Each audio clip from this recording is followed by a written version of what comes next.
I believe I am live. At least it tells me I'm live, and I guess I am because I see a few folks have joined us. So we'll go through the usual. First and foremost, good afternoon on this beautiful Saturday, August 1st. The weekend beginning my celebration of my birthday this coming Wednesday, God willing, August 5th, in which I will reach the seventh floor of life, meaning I'll be 70 years old. And that being the case, thank you for being part of this celebration today and tomorrow as we continue with the very best in Afro-Latin music as we do Facebook and YouTube live from 4 to 6 o'clock. We have some special guests today, so I'm looking forward to it. Some great music and conversation. And I want to thank you on this beautiful day for joining all of us as we share community time. Bueno, mi gente, saludos. Hoy es el día 1 de agosto. Inicia la celebración de mi cumpleaños el miércoles, día 5 de agosto, si Dios permite. Estoy saludable. Y estaré entrando al séptimo piso de la vida, 70 años, 7-0, así que me encuentro en un momento bien bendecido, totalmente y profundamente enamorado de la vida y gracias a cada uno de ustedes por estar con nosotros en este día tan bello y tan maravilloso, por lo menos aquí en Nueva Inglaterra. Yo sé que en el Caribe, en Puerto Rico, Florida, tienen ansiedad por el huracán Isaías, pero de cualquier manera están con nosotros y espero que todos ustedes estén bien y sanos. I hope everyone is well and that all of you are healthy along with your families. And remember, this is not a joke. COVID 19 is for real. Remember to wash your hands, wear masks, and 6 feet of physical distance. But that being the case, on this beautiful day, I'm going to do a sound check and then we're going to go right to some music. And then we're going to bring on guests and we're going to have some good times. All right. Empezamos con la prueba de sonido. La prueba de sonido es la siguiente. Oh, what a beautiful morning. Oh, what a beautiful day. I've got a beautiful feeling. Everything's going my way. Oh, what a beautiful morning. Oh, what a beautiful day. I've got a beautiful feeling. Everything's going my way. One more time. Oh, what a beautiful morning. Oh, what a beautiful day. I've got a beautiful feeling. Everything's going my way. I think that made it. All right, let's go. Let's hear some music, and then I'll talk, and then we'll start with the program. Stay right there. No se vayan.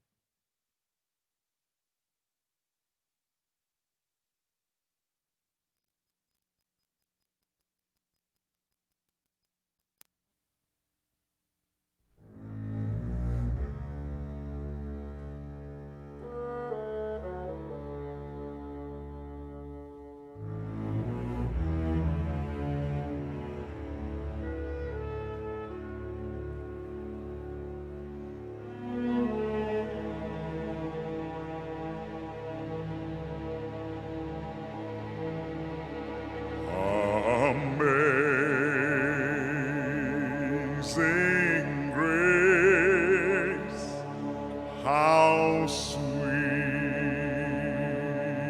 the sound that saved a wretch like me.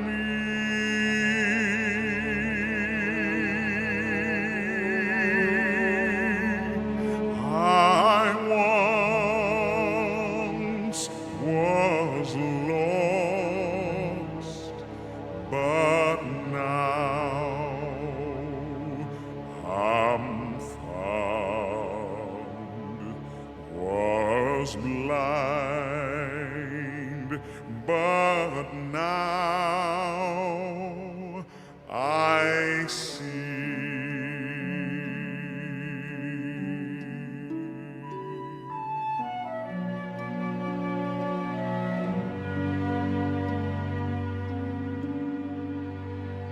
'Twas grace that taught my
to stand.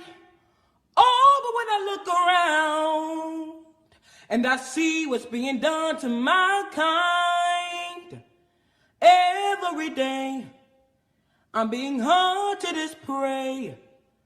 My people don't want no trouble. We've had enough struggle.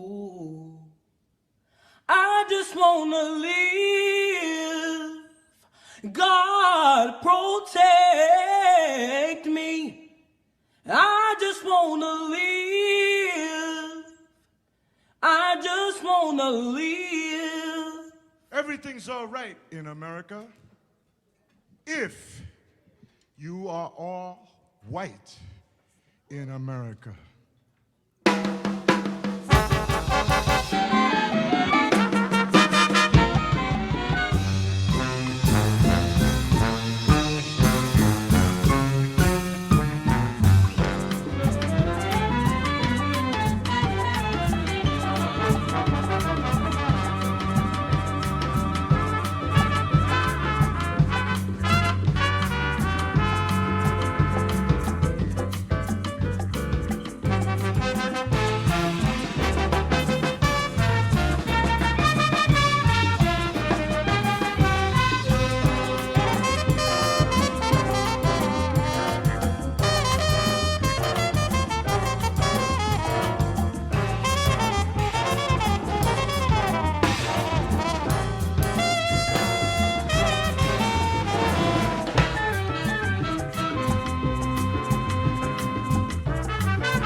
Óyeme, Cronky.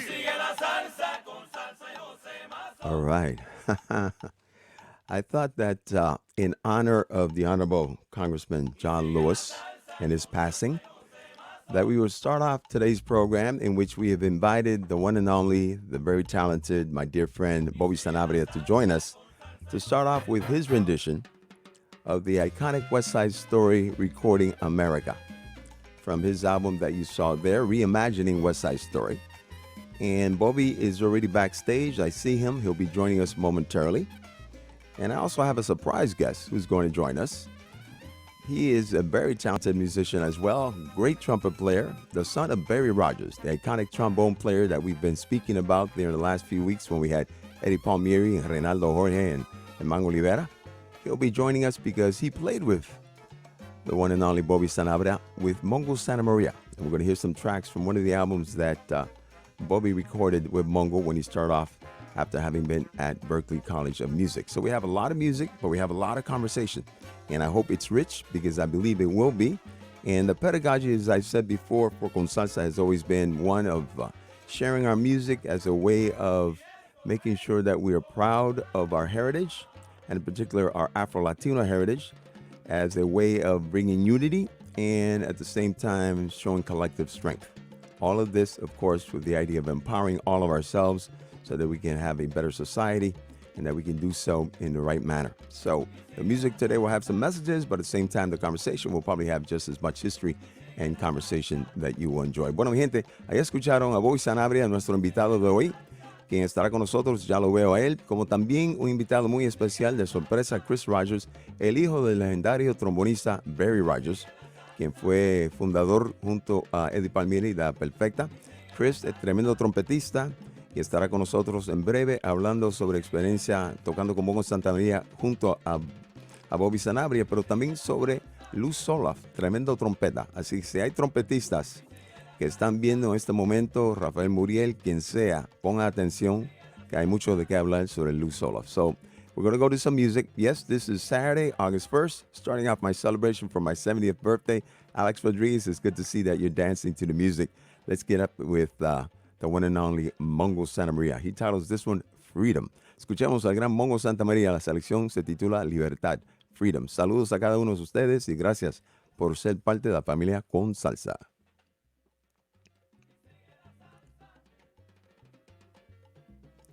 Don't forget to share. Let people know that we're on. We're live.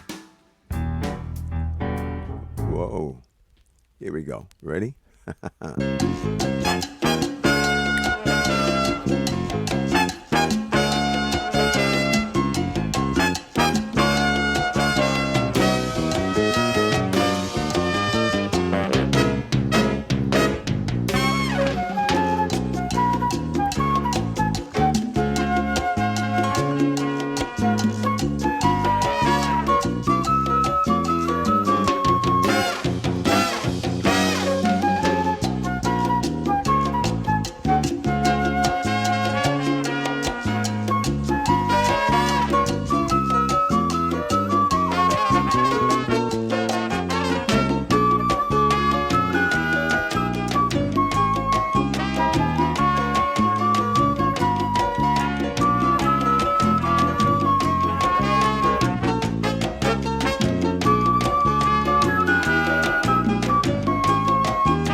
So I think you're with me. I hope you're with me.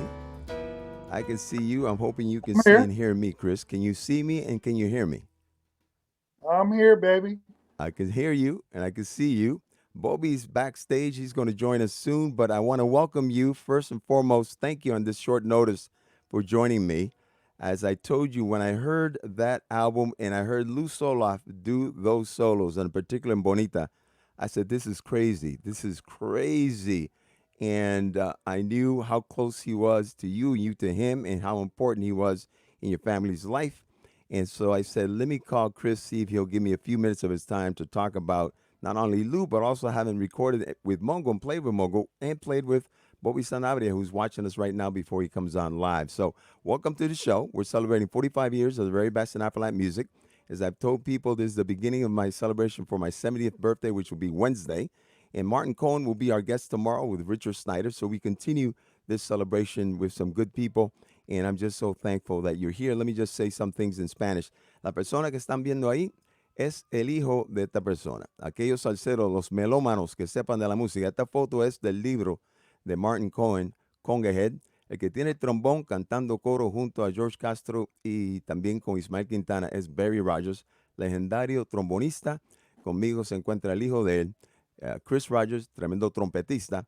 Y estaremos hablando sobre esta persona que es Lou Solaf, tremendo trompetista, como también de nuestro amigo el querido Bobby Sanabria, quien grabó en ese disco la batería. Quiero que sepan, la percusión, los timbales y la batería fue nada más y nada menos que nuestro amigo Bobby Sanabria, quien estará con nosotros ya en breve. So, Chris, that was my way of introducing you in Spanish, and I hope that your fans, including Chacha, says there's Chris Rogers, will see this as an opportunity to hear from you for a few minutes. So, the idea that I had was basically we heard those two tracks where Lou performed.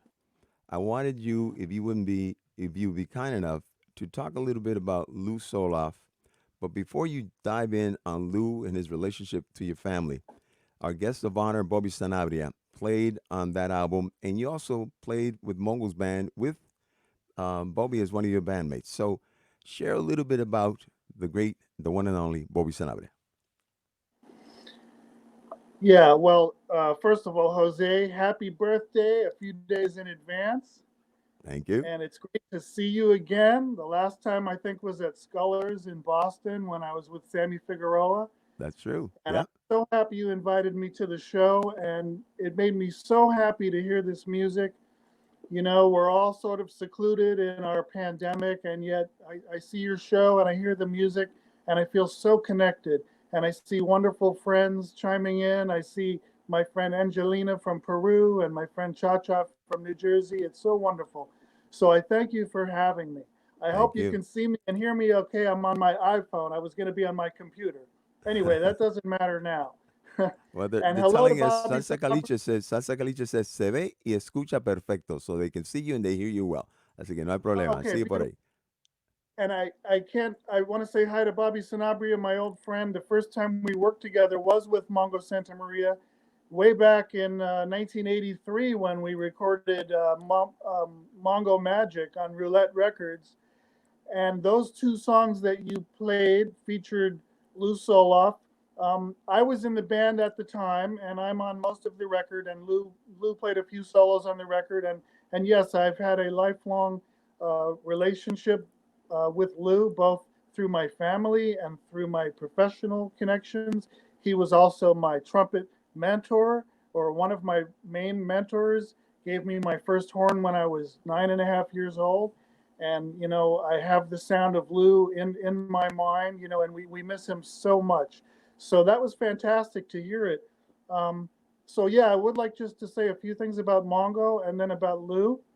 um, I was so happy to play in Mongo's band. I played in the band for a year. I only did that one record, Mongo Magic, because ironically, it was Lou who recommended me to join Buddy Rich's band. So I left Mongo's band to join Buddy.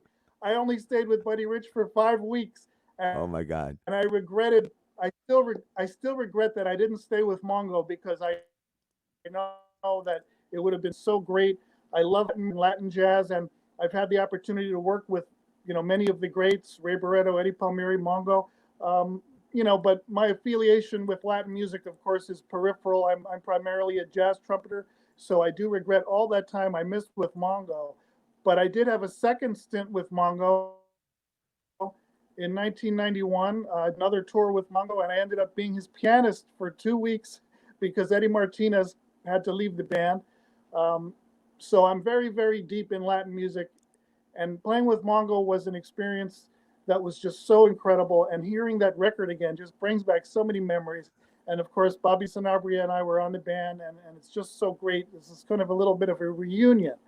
It is. So that song that you just played, Bonita, featuring Lou Soloff's solo, is not only is it really amazing and a great example of Lou Soloff, but it's very, very unique.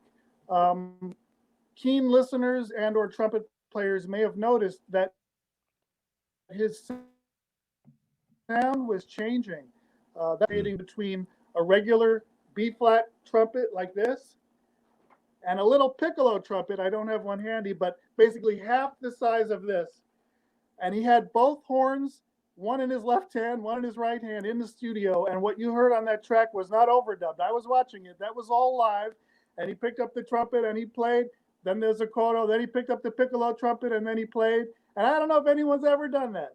Wow. Even classical trumpet players don't alternate between the instruments. They're different mouthpieces. This is an amazing quality that Lou had, and that he could play the piccolo trumpet in Latin music is really amazing. And I also want to say Hmm. one other thing I noticed in the second to last sonero that he played, he cracked a note, but in true Lou Soloff style, he takes the cracked note and instead of it being a mistake, he plays his next two phrases echoing the cracked note, and I just love it. And so we miss Lou very dearly, and this is sort of a celebration. I just did a Zoom hang yesterday with the Mingus Big Band trumpeters, and they were doing the same thing, playing Lou Soloff solos, and we were all talking about how much we love Lou. Well, thank you for Yeah. sharing that. And one of the other reasons why I wanted to have some time with you is because, as you can see in behind me, that's my record collection. And so, because of COVID-19, I'm spending more time. I told this to Bobby earlier. I'm spending more time in the studio, and I'm going album by album in ways I hadn't in many years. And one of the Mm, albums I took a deeper dive as far as looking at was this one here, Echando Palante. And what mm. struck me was that the person who writes the liner notes is your mother. She Yes. wrote the liner notes. And then I find out she was a musician as well. I think she was in classical music, correct? What was Not what was really. her or she was a She's a composer. What was she? composer. She's a composer and a lyricist in many styles, some classical, but mostly in pop music. She's done some Latin. She wrote a few songs for Larry Harlow's Latin Fever band. Mm. Um, yeah, and I'm so happy you pointed that out because I think my mom's probably watching right now, I hope she and is. she she did do the liner notes for that album, and they're really terrific. And she was a keen observer of the whole phenomenon that was Eddie Palmieri meeting Barry Rogers and sort of the beginning of the La Perfecta band, and she was there for the whole thing. You know. So tell me about Lou Soloff's role in your mother and father getting together. Did he play a role? Did he have something to do with that? Yeah, so it's funny. There are two famous musicians that claim to have introduced my parents to each other before I was born, obviously. One is Lou Soloff and one is Bobby Purcelli. So I don't know which one it was, but some combination of the two of them, they were both independently friends with my mom, Lou, and my dad, Barry.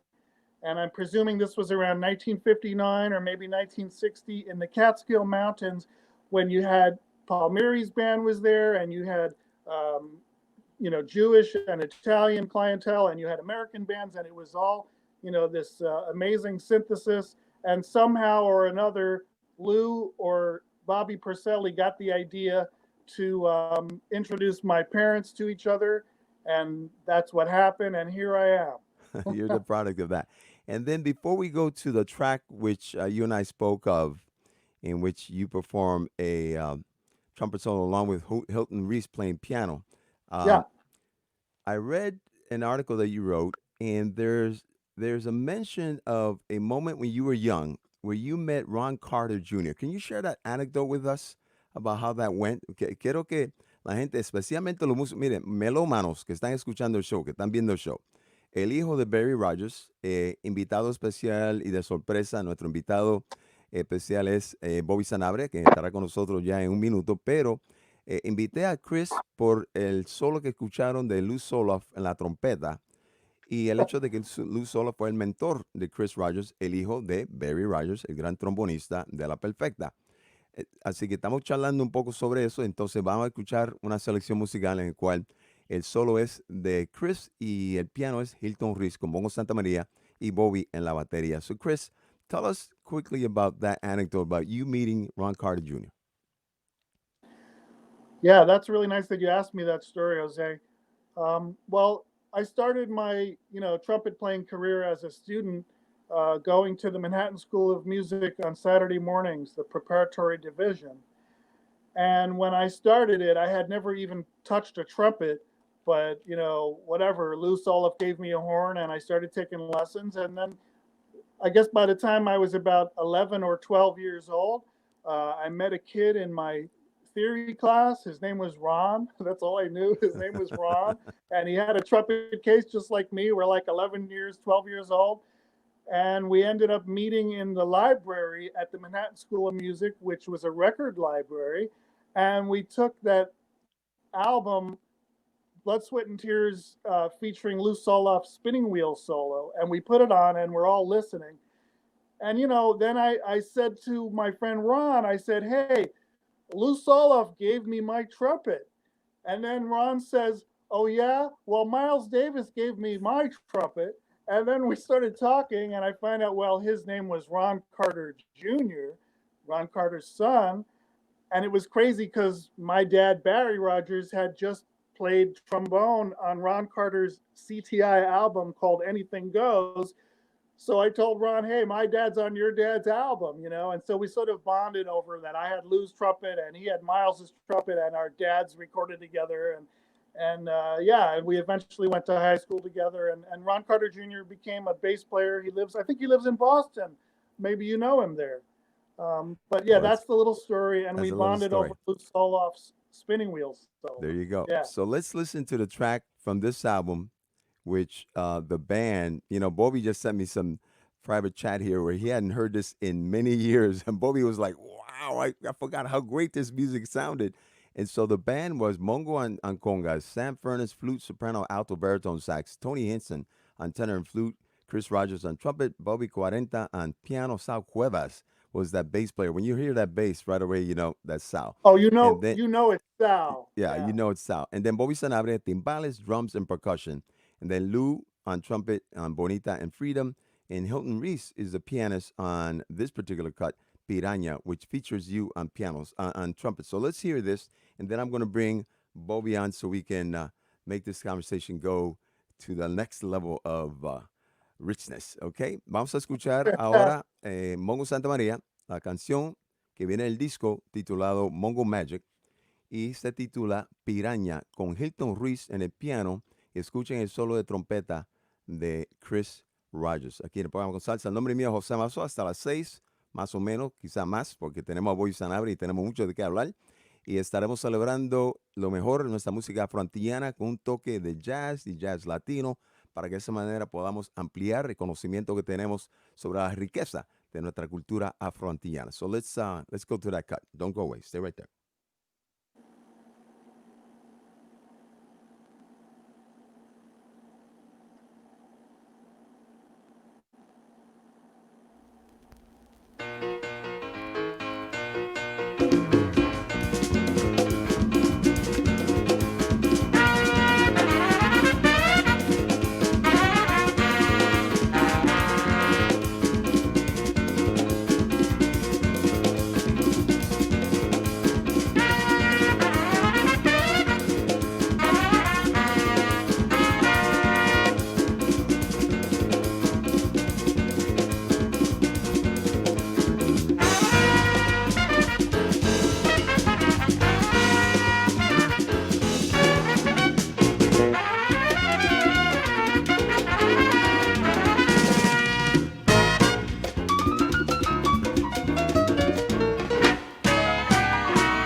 That was what I would say.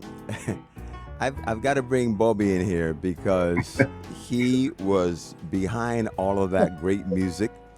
And Bobby, what a Chris, what's way up? to welcome you to the show, Bobby Sanabria. Wow. That's the only thing I can say.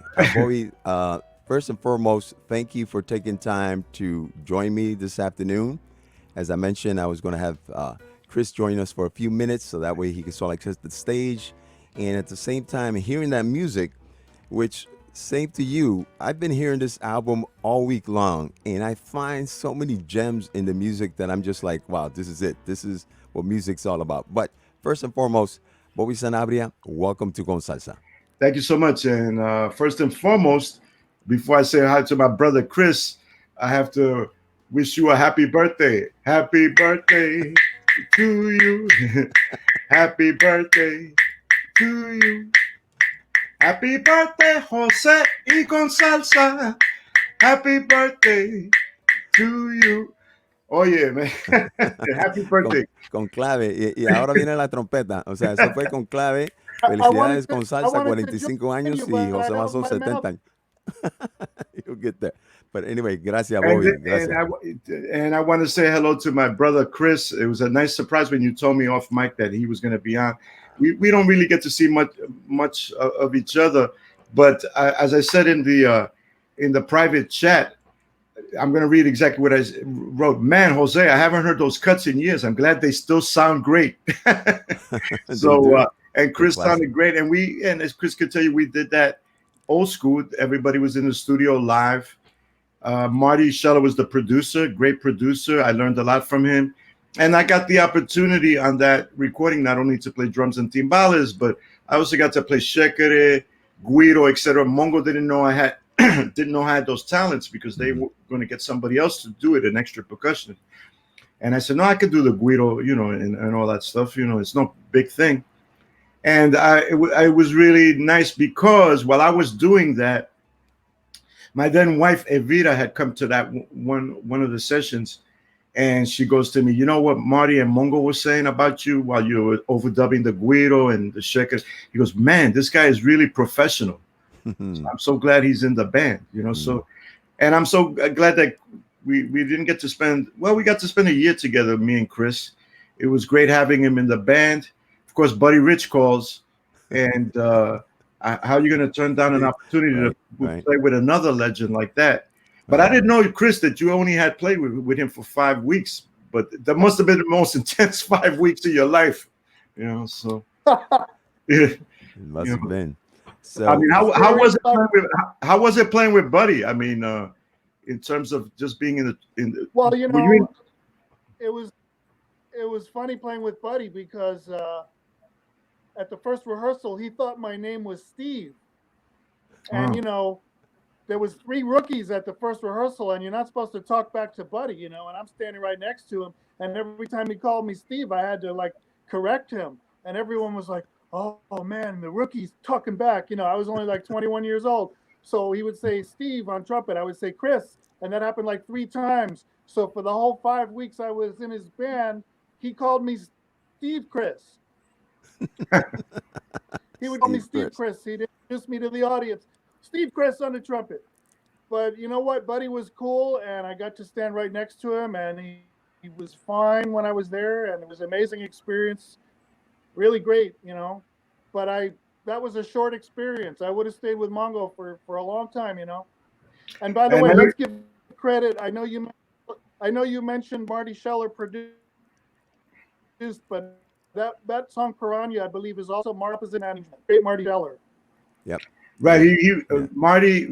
We did several. The majority of the arrangements, not all of them, but the majority of them were by Marty. Hmm. That song Piranha. What's interesting about that song? That's one of the first recorded examples of songo, which Hmm. is a modern. It was a then modern style of music, of approaching Cuban dance music that Los Van Van had created in 1968, 1969 in Cuba. So I was fortunate that I'm one of the first documented drummers in stateside, other than Cubans, to have recorded that style of rhythm on a recording. Mongo on it at that fast tempo, he was playing a combination of mambo and then on some sections Mozambique. Mm-hmm. But as far as what I was playing was basically mambo, and then during Mongo solo, I was playing songo there. Mm. So I mean, I'm proud of that, and I'm proud that man, both me and Chris, we were there. You know, we were very young in our early 20s, and just playing with Mongo was great. I have a funny anecdote about that session. Maybe Chris remembers it. Jack Hook, who was managing Mongo and very famous figure in terms of the history of jazz and the history of Mm-hmm. Latin music from behind the Mm-hmm. scenes. He was managing Mongo. He had managed Mongo before. Their relationship had gone way back to the '60s. And anyway, he goes to us. Uh, the album was recorded on Roulette Records, Right. which was owned by Morris Levy, the Mm-hmm. notorious Morris Levy, Mm-hmm. who has had the unique distinction of having ripped off everybody in every style of music that you can name, from jazz to Latin to classical music to doo-wop, pop, rock, etc., and hip hop. He put the money up for the Sugar Hill Gang to record. Mm-hmm. Mm-hmm. So Jack had facilitated that recording to happen. Mongo needed a new album out so he could be, still relevant in terms of the music scene. So Jack made a call to Moish, as he was called. Mm-hmm. He facilitated paying for the session, this, that, and then all of a sudden Jack goes to us at the end of one of the sessions. I think we did it in 2 days. He goes, "How do you guys want to get paid?" And then I think Sam Furnace goes, "What do you mean, how do we want to get paid?" He goes, "What do you want? You want this to go through the musicians union or you want it to go cash?" And then nobody said anything. And I said, being the activist that I am, I said, the musicians union. And Tony Henson, some of the other guys, "But why?" And he goes, "Because the session is on record. We get health benefits and everything. There's a record of our wages, et cetera, et cetera." And, everybody kind of said, agreed with me. And Jack said some expletive deleted, you know, and he said something like, Sanabria, God, you're going to be trouble, whatever. So, but Good that's one trouble. of the Good nice trouble. things that happened on that Good. session. Good trouble. That's good trouble. Yeah, Anyway, good Chris, trouble. good Thank trouble. you. I Chris, I want to remember thank you that. for. I want to thank you, Chris, for taking time to join us. I don't I remember. I was appreciate it. probably We're gonna. off in some corner trying to warm up my trumpet. Well, we'll do it next time. And I'm looking forward to another conversation we can have with you and get deep into everything about not only your life as a musician, but also, obviously your father's legacy. We spoke about the last time we saw each other. That's where it was, Scullers, a couple of years ago with Sammy Figueroa here in at the Yeah, Guest Quarters Hotel. That's yeah. you. And I remember that day very well. But I appreciate you being here. And here's one more from memory. There you are with Eddie Palmieri and Eddie Palmieri the second. Ah, Uh, and I guess that's somewhere in Europe that you're touring, but it looks good. It looks good. But anyway, my friend, yeah. thank you That for that joining was us, in the Chris. airport, and tired, and Eddie Jr. and I looked pretty tired in that picture, but actual Eddie. This is in the airport, like we had no sleep. But look at Eddie; he's always like that. He's got so much energy. He looks It's great a, in that photo. Yeah, that was like 2016 or something. I think yeah, that's it when we was. went to Mexico City with Palmieri. All right. I Yeah, must say about Chris. Chris has a unique pedagogy. I believe you're on one of the Jerry Mulligan albums, right? You're right, Chris, because you played with Jerry Mulligan's band as well, right? Did you hear what I said? yeah. You I was with Jerry Mulligan from 1981 to 1985. The only record that we made was live at Carnegie Hall, the great concert. That's when it was Mel Torme and George Shearing and Jerry Mulligan, and we were sort of the backup band, so we didn't really have solos on that. But it was live at Carnegie Hall, and it was eventually released. The union fought really hard to get us paid. It was released like 20 years after we recorded. Oh, wow. Um, yeah, unfortunately, I didn't get any other chance to record with Jerry. But yeah, 5 years with Jerry Mulligan. That's literally and figuratively how I cut my teeth as a trumpeter. That was an amazing experience, and that was thanks to Tom Harrell, who I basically replaced and played his chair in the band. Great, great. Yeah, Wow. I mean, this I, is way back. That's when I was like 19, and played with Mongo when I was 21. So these were very amazing experiences in my life, and I hold them very dear to my heart. Yeah, formative years, formative years. But again, I thank you. I chat to you. Stay safe, my brother. And we're going to be in touch because we're going to do this again, Chris. So thank you so much. Appreciate you.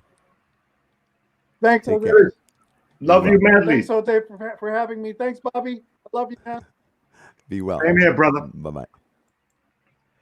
Wow, that's great. So, Bobby Sanabria, saludos de nuevo y gracias por esa anécdota sobre grabar con Mongo Santa María. Y tú, como joven, ¿qué edad tú tenías?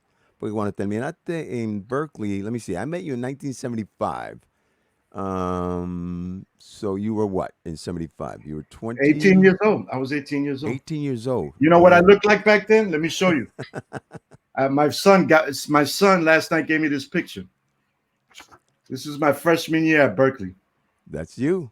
I remember it well. Yeah, that's Mr. Sanabria. We should tell people how it was we met because that is a story in itself. El hecho de que ese joven que ustedes vieron ahí con pelo largo, con la melena larga, con bigote, Bobby Sanabria a la edad de 18 años, cuando primero llegó a Boston para estudiar en Berklee College of Music, y ese saludos, mira, tenemos saludos desde Costa Rica, pura vida, ustedes también, gracias, se le agradece. Mary Kent said hello to you as well. Oh, Mary, Mary's going to be one of our guests. She'll be joining me. tremendous photographer. Tremendous. Yes, she'll be joining me in the beginning of September. Tomorrow we've got Martin Cohen, which you wrote the prologue, the forward to his book Conga Head. And so I just wanted to say to folks, so back in 1975 when we started the program Con Salsa, June 22nd and here's the book that we're speaking of, Salsa Talks, in which Mary Kent is responsible for that, and she'll be our guest at the beginning of September. But when we met, it was because soon after I started the program and you came up to Boston, there was an opportunity for one of our greatest idols to perform and for us to be there. And it was none other than this gentleman, Tito Puente and his Latin band. Look at the price of admission back then, Bobby. $3. Yep. $3, of which, of course, we enjoyed being there. And that's how you and I met. But what I remember most about that occasion, well, I remember a lot of things, but one of the things I remember was that you, as a young man, walk up to Tito and ask to sit in on drums. Mikey Goyaso, the No, no, legendary no. drummer. I asked him to sit in on timbales. Oh, that's the way it was. Yeah, that's right. Timbales was started. It's funny because I had heard about through your show. Uh-huh. And believe me, this is amazing to me. I didn't know that was the first year of your show. I thought your show had existed already. But being the way I am, when I was at Berkeley, my freshman year, I was the only Puerto Riqueño there. I'm serious. I looked everywhere. And I just saw a gentleman, Carlos, that he mandó un saludo desde Costa Rica. Sí, Carlos Alberto Millán Pura vida, Ocampo. Carlos, gracias. The way I got to Berkeley was in high school, at Cardinal Hayes High School in the South Bronx, in the marching band and in the concert band. The only two people that were interested in really being professional musicians was myself and this Costarricense gentleman of Costa Rican descent, David Carmona.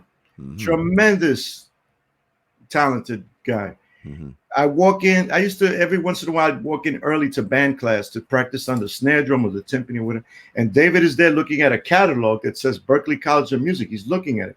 He's the only guy there because we would be the only guys that were interested in really practicing. So I go, what is that? He goes, oh man, this is the school that Quincy Jones went to and Chick Corea. And I go, really? So he goes, yeah. So I start flipping, and there's a picture of a rehearsal. All the pictures were in black and white in the catalog. There's a picture of a rehearsal of a band, and they have a conga player, but the guy's head you can't see his face. But in the rehearsal, I didn't know it at the time, but later on in the rehearsal, the conga player was Don Elias. The tenor saxophone was Dick Taco Mesa. Wow. It was amazing. Wow. Ed Byrne was the trombone player, all of these great people. And I go to David, wow, do you think they teach Latin percussion there too or whatever? He goes, they must. They got that picture of the conga. Of course, they didn't. But anyway, that's how both of us, we practiced to audition for the school. And I remember Mr. Ryan, my high school band director, goes to me, hey, Sanabria, you and Carmona, you're really serious about this. Oh yeah, Mr. Ryan, you know, we're already gigging and playing around town. And he goes, listen, you'll never pass the audition. I go, what are you talking about? You don't know anything about scales or anything like that. Or, you know what, do you know what the Dorian mode is? And I go, no, I never, I know about Picture of a Dorian Gray, that movie, He started laughing. He goes, listen, I'll make a deal with you. Stay out of trouble. Since it was a Catholic school, they had detention if you got caught doing anything nefarious. We had a thing called judgment under God, where if you got caught cheating on a test or something, whatever infraction, showing up late, you had to stay in school for an hour after school and stand silently, like in the military, and not do anything. Eventually, they put it so you just sit down. So he goes, if you stay out of jug, I'll give you free theory lessons Monday, Wednesday, and Friday afternoon. So we would assiduously come, and he'd give us a private lesson on theory. Wow. And that's how we were able to pass the auditions and get into the school. I mean, it was just amazing. And I always thank Mr. Ryan. I always mention him when I can in interviews, because there was 3 people that changed my life. My father, Jose, may he rest in peace, from Guánica, Puerto Rico, la gran ciudad de Guánica. Well, 4 people really. Him, my mother, because my mother was the one that told at that time, I think it's still the same thing. If you're less than 18 years old, you have to have written permission from your parents to leave New York City to go to college. So my father was telling me, oye, pero tú debes pensarlo bien, te puedes quedar aquí en Nueva York, you can stay here in New York, study, you need to study something else so you can fall back on, because music is a precarious profession, this and that. And my mother's with her arms like this, looking at him. Se puso brava. She goes to him, I'm going to quote her exactly, mira, si tú no firmas los papeles para él ir a la universidad, te voy a divorciar. If you don't sign the papers for him to go to college in Boston, I'm going to divorce you. The ultimatum. Oh my God. Yeah. So she understood, she understood my dream, and the fact that growing up in the South Bronx, where I was growing up during the heart of during that time period when the Bronx was burning, it was, it was horrible. So that was my way out, both professionally and, life-changing wise. So, Mr. Ryan and Keith Copeland at the Berklee College of Music. He made me the drummer that I am today. May he rest in peace. And it so happens that Keith's father, Ray Copeland, played on many recordings with Tito Puente as a lead trumpeter in the 1950s. So those people, helped me so much. My father, in terms of, he exposed me to music outside of the canon of just Latin music. He was into Machito Puente, Tito Rodriguez, and all that good stuff. But he exposed me to Count Basie. He exposed me to Duke Ellington. He exposed me to Lola Flores from Spain. He exposed me to the Jíbaro music tradition from La Montaña, from the mountains of Puerto Rico. He exposed me to Brazilian music. So I have my father to thank for that. But Berklee, that was David Carmona. That's how I got to Berklee, because of him. And he was from Costa Rica. His parents were from Costa Rica. He grew up in New York City. He grew up right near the Manhattan School of Music. And let me tell you an interesting anecdote. He goes to me one day, hey, Bobby, I live right near a music school. I go, yeah, what's that? The Manhattan School of Music. Oh, wow. Why don't we go? He goes, why don't we go over there one day and just visit the school and just walk around? So we're like 16, 17, we're like, we're kids, 15, 16. So it's interesting where David grew up, because he grew up right near the building that George Carlin, the famous comedian, grew up on. So anyway, I meet him. I take the subway. We go there on a Friday afternoon, I believe it was. And what happens? The security guard stops us. And he goes, what do you kids want? I goes, well, we're young musicians, we just want to see the school and we're interested, etc. He goes, you go here for the prep program, which is what Chris was talking about, the preparatory program for high school students that is on Saturdays. He goes, no, he goes, no, well, you can't come in here. And I said, yeah, but, we're really, excited. I'm trying to convince the guy. David is trying to convince the guy. He goes, I'm sorry, but you got to leave. You can't come in here. What happens? I wind up teaching at the Manhattan School of That's Music later life on, is 20 always years. like that. That's the way life is. Yeah. That's the way But life is. That's the the life is. way, but getting back to the Harbor House with Tito Puente, I don't know how many trains and trolleys I took to get out there. No, nobody at the school wanted to go with me because first of all, they didn't know who Tito Puente was. Mm-hmm. It didn't mean anything to them. Mm-hmm. And then they weren't even interested, which is something we could talk about later about the indifference that many people have toward our culture and our music, Mm-hmm. especially in the jazz community. So I went by myself. And I got there and I was, I go, wow. And then I could tell it was getting toward the end. And I just said, man, it's either now or never. And I went up there. I go, hello, Mr. Puente. He goes, Maestro. He goes, can I sit in? And he goes to me, you want to sit in? Sure, kid, sure. He goes, what do you play? And I go, timbales. And he goes, timbales. And he goes to the rest of the band. Hey, guess what, guys? This guy plays timbales. And I remember Bobby Porcelli was in the band. And Mm-hmm. all these guys, they all started, and they went all of them at the same time, like a cue. They went, timbales, wow, like a comedy routine. So he goes, all right, kid, come on up, if you're brave enough to, and we started playing a descarga, which is, mambo on 2 chords. And I went like this to him, raised 4 fingers up, which means for us in jazz, 4s. You take 4 bars, Mm-hmm. he takes 4 bars and he nods, and we started trading. And then after we finished, the crowd went basically ballistic. Mm-hmm. And I couldn't believe that I had done that, but I did it. And then, I met you. You came up to me and we started talking, and you gave me a lift home. Thank God you gave me a lift home, because I think the trolleys ended at 2 No, they o'clock in the did. That morning. The it was buses. past the trolley time. But you were And that's, fantastic, and that started our friendship. yeah. Edgar Nevares, saludos a ti también, mi hermano, y gracias por el saludito para mi cumpleaños. Another graduate of Berklee College of Music. Antes de continuar, tengo una pieza aquí musical que quiero que vean y que oigan. Y es una pieza que fue grabada por Luis Perico Ortiz en quizás su segundo disco, tercer disco. Pero de cualquier manera, mira, también te manda saludos David Rosado, Cuba. Saluditos, David. Qué alegría verte. Un boricua con ese nombre, con ese apellido, Cuba. Tienes suerte, mi hermano.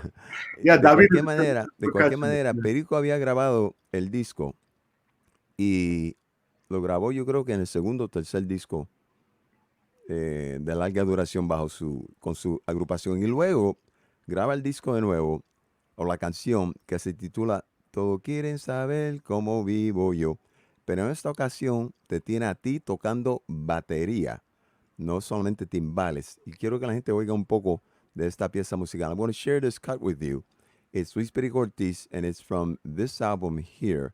So all you melómanos, todos ustedes que saben la fecha y cuándo fue grabada, etcétera, el disco de Luis Perico Ortiz se titula Breaking the Rules. Escuchemos, todos quieren saber cómo vivo yo.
En el piano, Oscar Hernández, Luis Perico Ortiz, trompeta, Domingo Quiñones en las vocales, Barry Danilian, trompeta, John Farnsworth, trombón, Tim Newman, trombón, en el bajo, Pucho Matos, sintetizador, David Velocio, timbales, Nelson Díaz, En el bongo, Carlito Soto.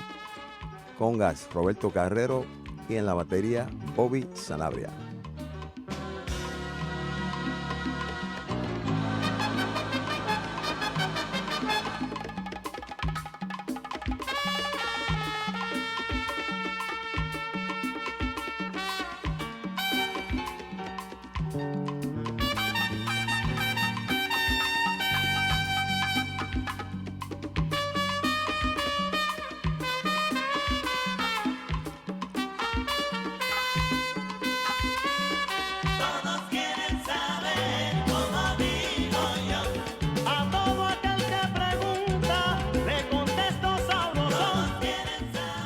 El sonido del snare. I love that snare back there. I wish I still had it. But the sound, I mean, it was just a full sound when I heard this recording with you playing drums. Yeah, well, that was Perico's concept. You know, the thing is that a lot of the things that that eventually were done in Cuba later on, like using two keyboards, like in this case, a synthesizer player, a pianist, using the drum set like that. Or although it had been used in, listen, the drum set in Latin music, especially in Afro-Cuban based music, is nothing new. It goes back to the invention of the drum set in the 20s and 30s, etc. And I could cite chapter and verse many great drummers, especially Puerto Rican drum set players, going way back to the time of Javier Cugat, etc. But in this case, Perico wanted me to add like a rock flavor to the things. And it was, I was kind of strange because I used to tell him, déjame tocar todo este conocimiento que yo tengo de los ritmos cubanos, etcétera, adaptado a la batería. Déjame tocar all this knowledge that I have of playing Afro-Cuban rhythms on the drum set, like playing pilón, paca, songo, all of these rhythms. He said, no, I don't want you to do that. So for me, it was difficult because I had to be very, very disciplined. And then I used to, every once in a while, bug him, oye, Perico, déjame tocar esto. And he goes, no, don't do that. So finally, on this tune, he goes, mira, va a haber un punto donde tú coges un solo, puedes hacer lo que quieras ahí. There'll be a point in the tune where you can do whatever you want. So that you get to hear it in a second. Yeah. How was it you joined Luis Perico Ortiz? How did that come about? He called me. He had heard about me. I had left Mongo's band, and I was doing off-Broadway theater music. Not only was I playing in theaters, but I was also composing music for off-Broadway. So he goes, where can I come see you play? And I go to him, well, come to Intar. I'm doing this show, this off-Broadway show.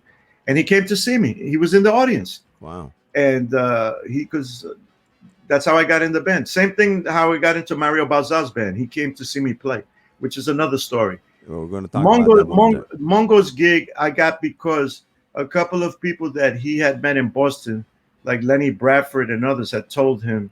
Lenny was a fellow student with me in Boston on bass. He had told Mongo about me, and others had kept mentioning my name. And he had called me, and this is a good lesson for everybody.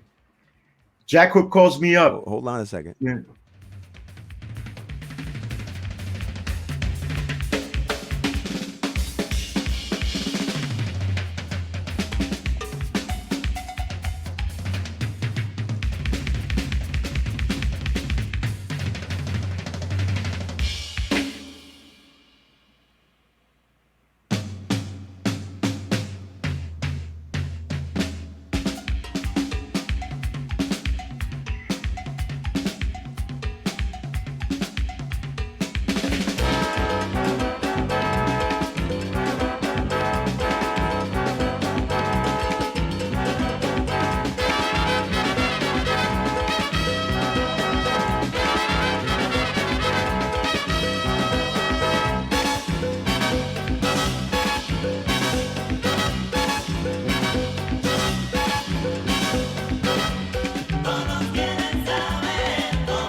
Tremendo solo.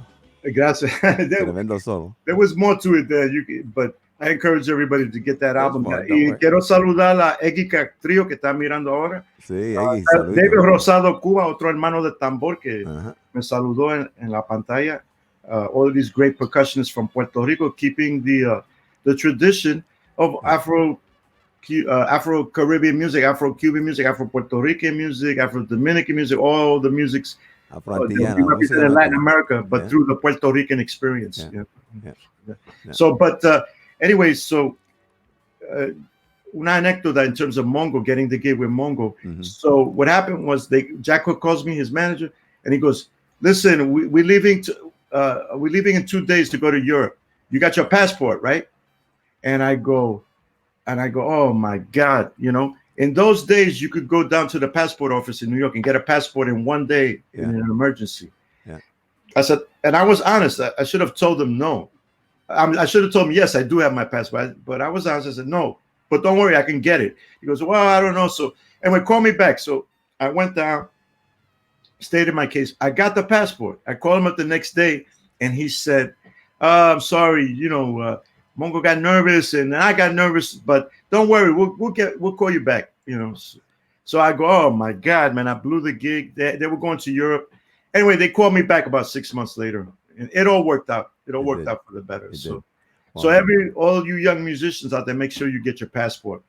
So, this one, of course, is a classic. Oh,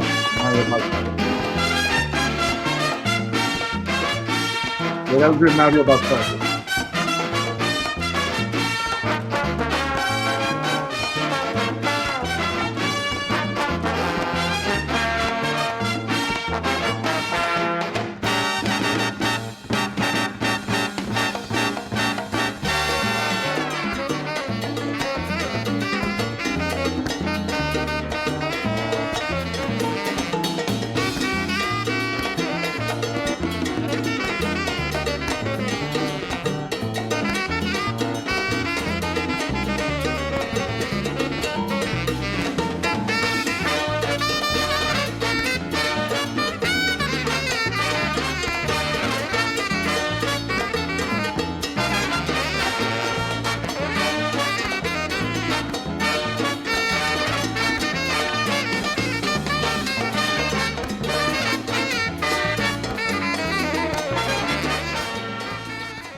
I remember that well, yeah. Mario Bauzat. Yeah, the father of Afro-Cuban jazz.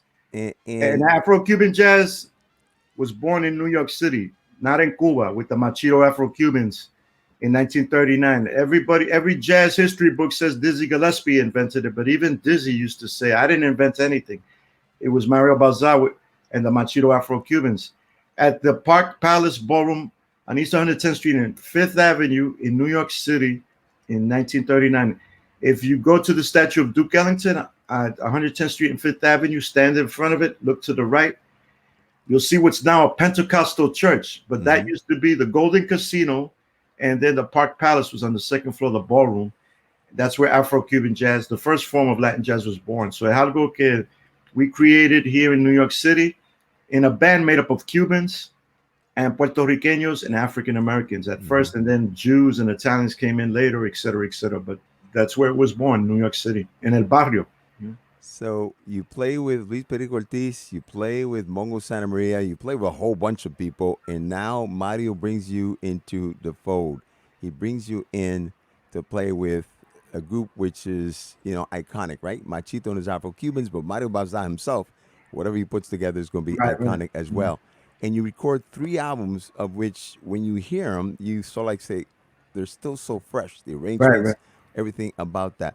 Tiene un saludo aquí de parte de Waldo Livia que dice, saludo para ti desde Lima, Perú. Tuve la oportunidad de entrevistarte hace años y también entrevistó al legendario Cándido Camero. Ah, qué bien. Y el teléfono de la gran Graciela. Ay, bendito, no puedo hablar con él. Bueno, intentó por lo menos, intentó. Aquí el distinguido Eddie Catrillo, este tema suena al tema Caribe de Santos. That's it. Algo parecido. That's it. Yeah, that's yeah. it. That's the tune. It's a blues. It's a blues, the 12-bar blues. Yeah. Yeah. Gracias, Eduardo. Thank you so much. And y a todo el mundo, I feel to salute everybody, darle saludos a todo el mundo. Gracias por estando en sintonía aquí con Salsa. Thanks for everybody tuning in. Talking about Graciela, here's a nice picture. Let's see that. Wait a minute. Nice. Yeah. Yeah. I There's can see it. Gracie right there, Yeah. Yeah. Yeah. right there. There she is. And Yeah. that was at some private affair. I was playing with Ascension, my group. Oscar Hernandez in the back there is playing piano. That's Iram Ramon El Pavo from Colombia, incredible singer and percussionist. And there's the La Única Gracie. We did an impromptu version of I Jose there. There's video of me playing with the Tito Puente Orchestra. Somebody found it. This gentleman, Quint Hooper from Chile, was a DJ Mhm. and a radio announcer. He found videos. I didn't even know. In 1994, we did a concert with the Puente Orchestra. I was playing with the Puente Orchestra drums at the Apollo in tribute to Mario, who had just died in 93. It was a tribute to Gracie, Graciela, Mario, and Dizzy that Joe Conzo put together, and some other people, some other producers. So there was a point in the concert where Gracie comes out, and then Tito turns around to me. He goes, Bobby, come down. I go, come down for what? Toca timbal, you know? And I go, okay, you know. So I go there. It was because he had to do a costume change. Oh, okay. So you see me playing there. This video of it. In fact, if you scroll down my Facebook page, you'll get to see it. But I didn't even know the video existed. But it's amazing. And Jose Madera was there. But Tito told him to conduct the band. He wanted me to play with Gracie because of our relationship with the Mario Balza Orchestra, Afro-Cuban Jazz Orchestra. Mm-hmm. And Gracie, I must say, for those of you who don't know, this is Gracie Graciela Perez, Mario Balza's sister-in-law. A lot of people don't realize how important she is to the music. Everybody talks about Celia Cruz, Mm-hmm. and then you talk about La Lupe, but you have to talk about Graciela because she used to be a bass player. She played with the all-female band Anacaona. They toured Paris, France, back in the 30s. I mean, I believe it was in the early 30s. They toured France. She's so important to the history of the music. And for the musicians in the band that she dug, all of a sudden you get a phone call. Sanabria. I go, maestra, ¿qué pasa? Mira, ¿qué estás haciendo ahora? Bueno, me acabo de levantar. You know, it's like 12 o'clock. What are you doing now? I go, she calls you up. I just woke up. I had a gig last night. Well, are you hungry? And I go, well, yeah, well, get dressed. Come down here. I just made some bacalao and this, that.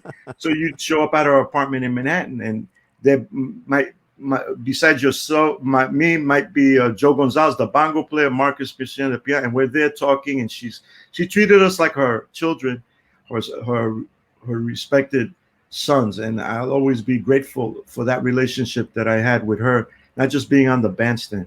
And she was tough, man. She was tough because as you well know, it's a man's world out there in the music industry, and in Latin music, forget it because of our machismo. And she could curse you out in a New York minute if she wanted to. So I saw her do it in rehearsals to Mario, and I'm going, whoa, you know, this woman is fierce as she should be. So she's we're talking about civil rights now because of John Lewis and everything. Mario, Machito, all those guys in that band, Graciela, they were all champions for civil rights, because who in their right mind in 1939 would call a band in New York City Machito and the Afro-Cubans?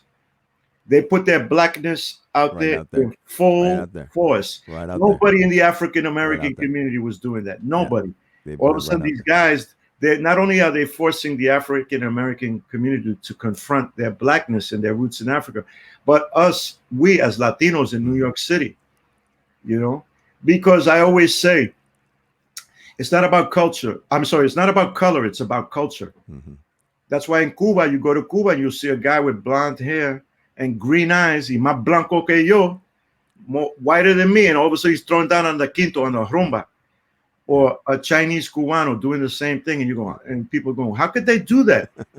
And I go, because that's their culture. Mm-hmm. They're Cuban. It's not about the color, it's about the culture. Mm-hmm. You know, so. Eggy Catrillo dice, eso es verdad, eso es cierto, eso es cierto. La cultura.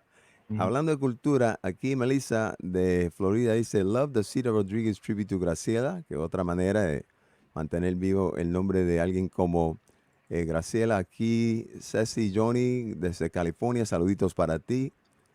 Gracias. Que el saludo va de parte de ellos.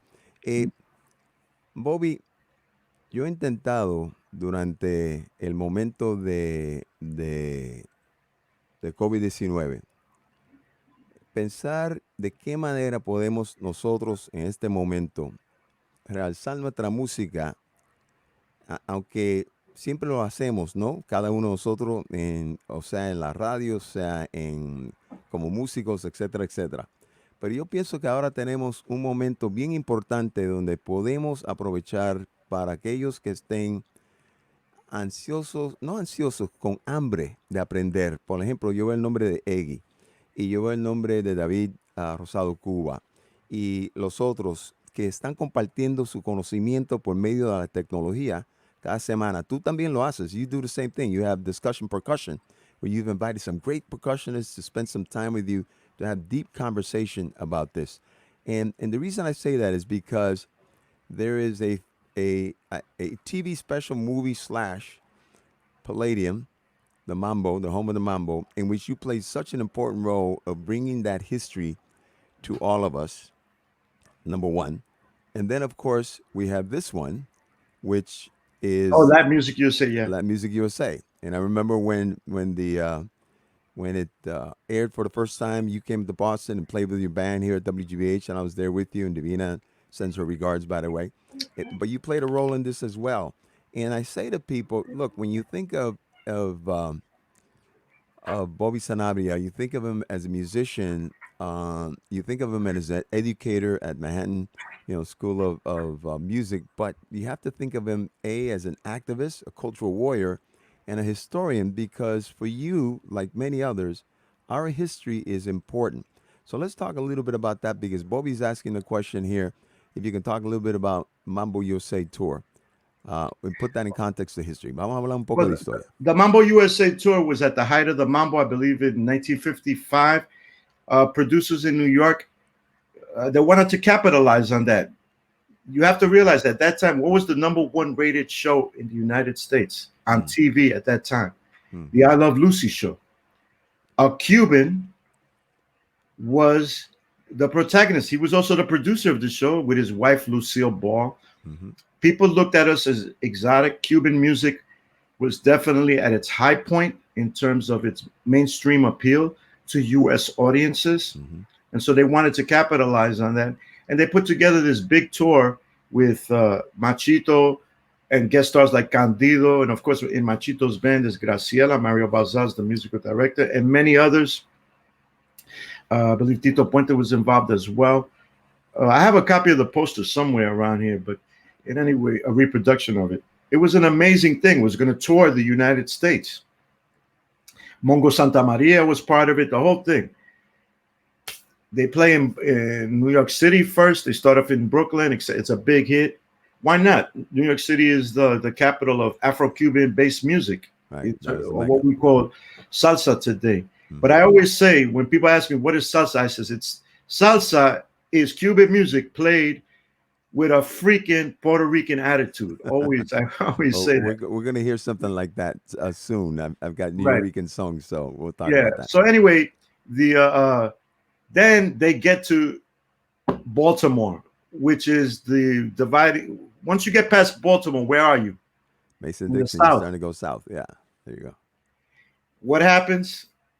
They they have a rehearsal, and all of a sudden the police show up, and they start saying things like, "What are all these N words doing here?" Etc. Etc. And the tour basically had to be canceled.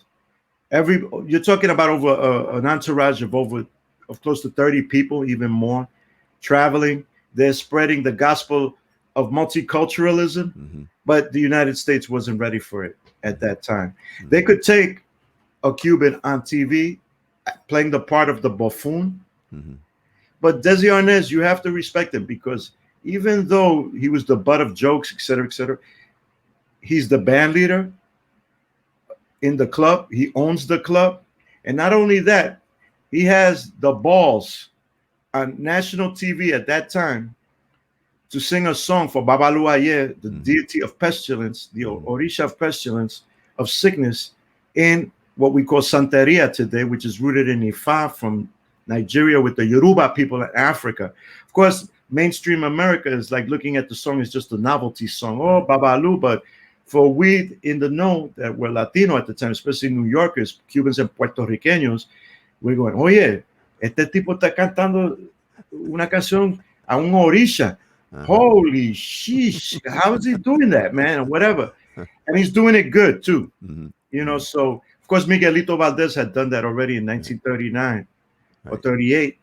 But you know, the thing is that the perception of Latinos back then, we were exoticized. Mm-hmm.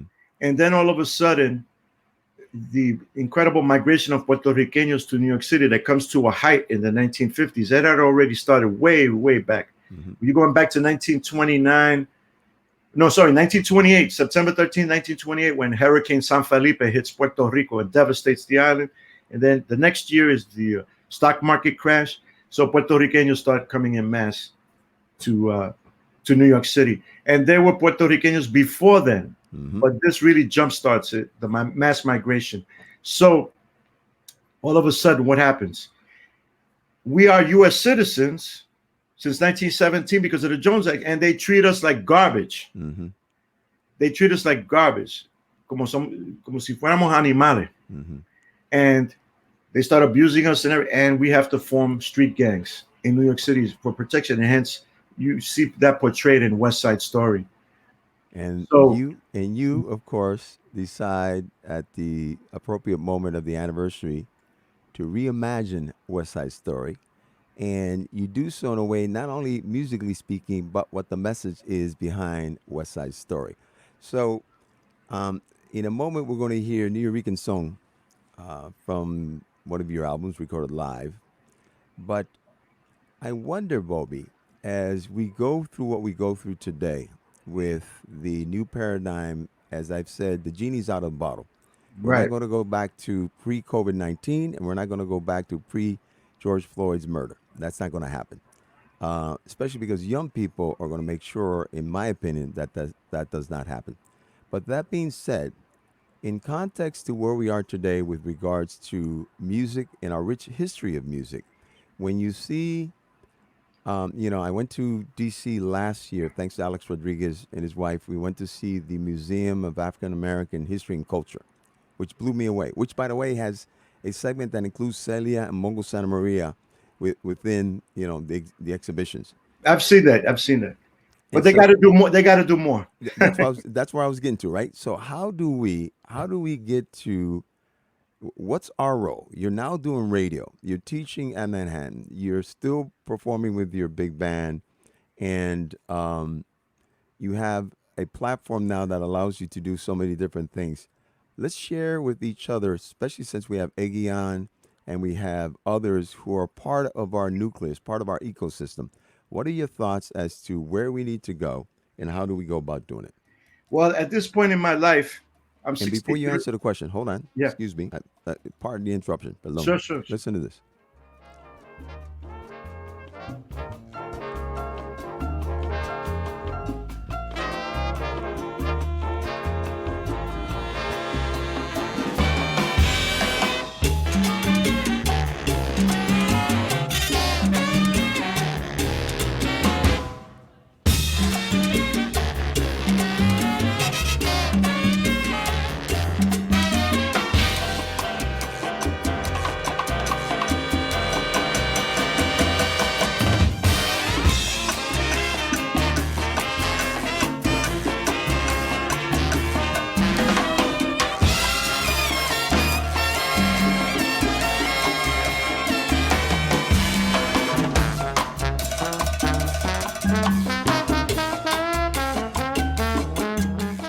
Sounds like Dr. Chris Washburn, Washburn. the mighty Chris Washburn on Sounds like Dr. trombone. Washburn. And he wrote that piece in honor of the New York Puerto Rican community.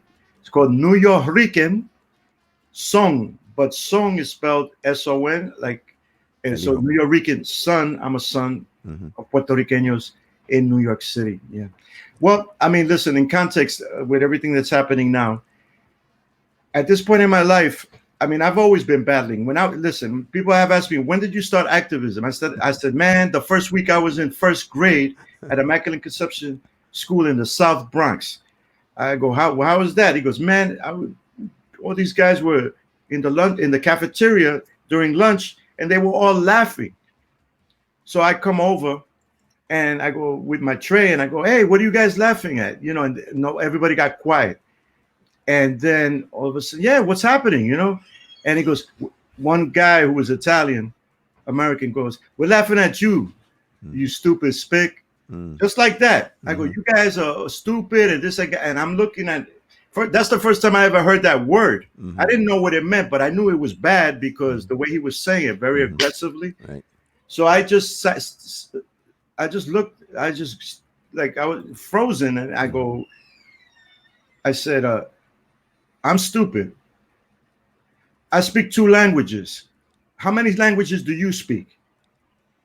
And there was like silence for like 3 or 4 seconds. And everybody goes, oh, Sanabria, whatever, you know, like this and that and the other. They started applauding, and it's, you know, it's a New York. That's nothing strange. It's a New York thing. I mean, to challenge people, like, you know, you get insulted to see what you do to come back, et cetera, et cetera. Yeah. But it was really hurtful and mean. Sure. And my mother went through that. There's an episode of Latin, it's called The Latin Americans. It was a 4-part series on PBS. My mother talks about that when she came from Puerto Rico. She's gets on a bus here in New York City, in the Bronx, and a woman next to her with a cane starts hitting her and started, get off the bus, you dirty Puerto Rican, this, that, and instead of somebody helping her, people start laughing. Those are the kinds of experiences that you know, so it's not about color. It's about, you know, my mother, chacho, mi mamá es de una jíbara del campo de Yabucoa.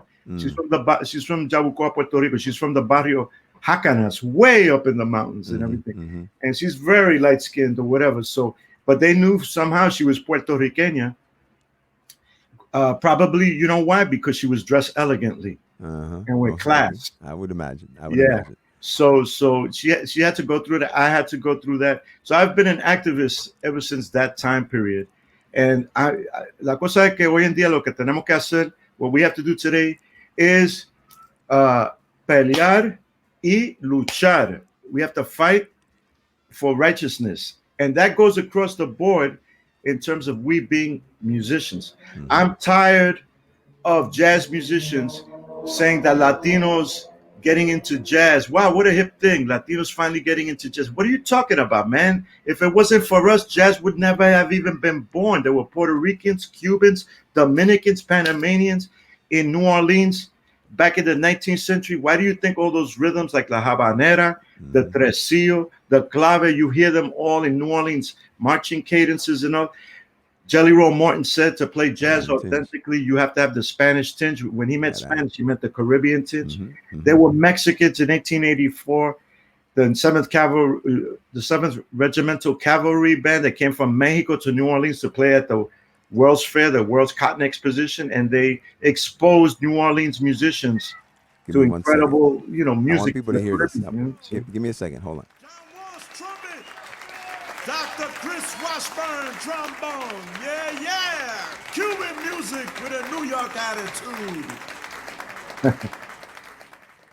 I just want to make sure we heard that. Cuban music with a New York attitude. Yeah, and that goes to the Puerto Rican community. We've never been given the credit that we so richly deserve for keeping Cuban music alive. There would be no Cuban music today if it wasn't for the Puerto Rican community of Puerto Rico and of New York City. When I've been to Cuba and they find out that I'm Puerto Riqueño, the first thing out of their mouths, gracias por preservando nuestra cultura y música cubana en los Estados Unidos. Es cierto. You know, and I mean, you know, forget it. I mean, it goes on and on and on. So Chris Washburn has written a beautiful book called Latin Jazz, The Other Jazz, as a corrective, because it's like the most basic thing. Who invented Afro-Cuban jazz? Everybody says in jazz academia, Dizzy Gillespie.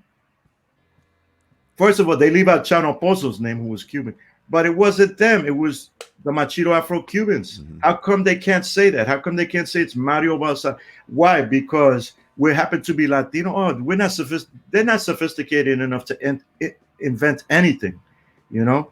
So and I'm just touching the tip of the iceberg. So at this point in my life, well, I've always, since I've known you, we've talked Yeah, about these kind yeah, of we've things. spoken about this Yeah, intensely, yeah. intensely.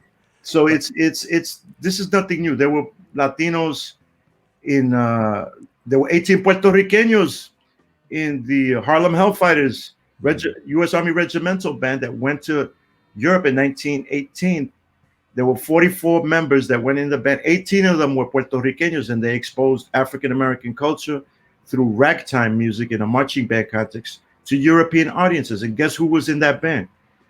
Don Rafael Rafael Hernandez, Hernandez as a Rafael trombonist, Hernandez. Yeah, our Rafael Hernandez. greatest composer, and not only our greatest Puerto Rican composer, but the most beloved composer in all of Latin America.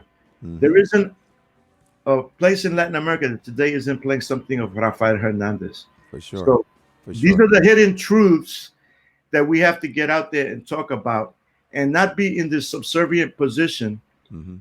that, oh, the musicians in jazz, they're the highest. No, no, no, no, no, no, no. I played some music last night on my radio show, a merengue, Hmm. and I said after it, uh, I bet you thought those of you listening probably said, "Wow, it sounds like ragtime, right?"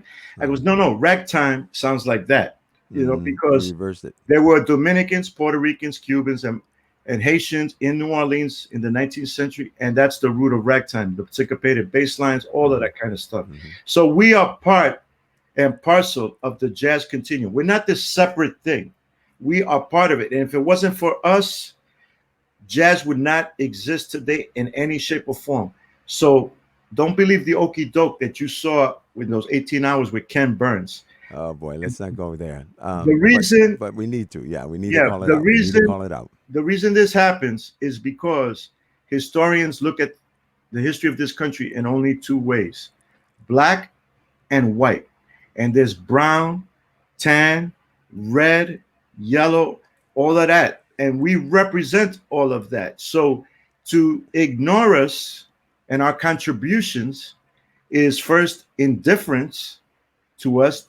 Quiere decir que no los respetan. We don't respect you. Because we don't think you even exist in the paradigm of this country. And second, it's inhumane. It takes away your humanity. Hmm. I exist. My people from Puerto Rico did so much in New York City that you know what?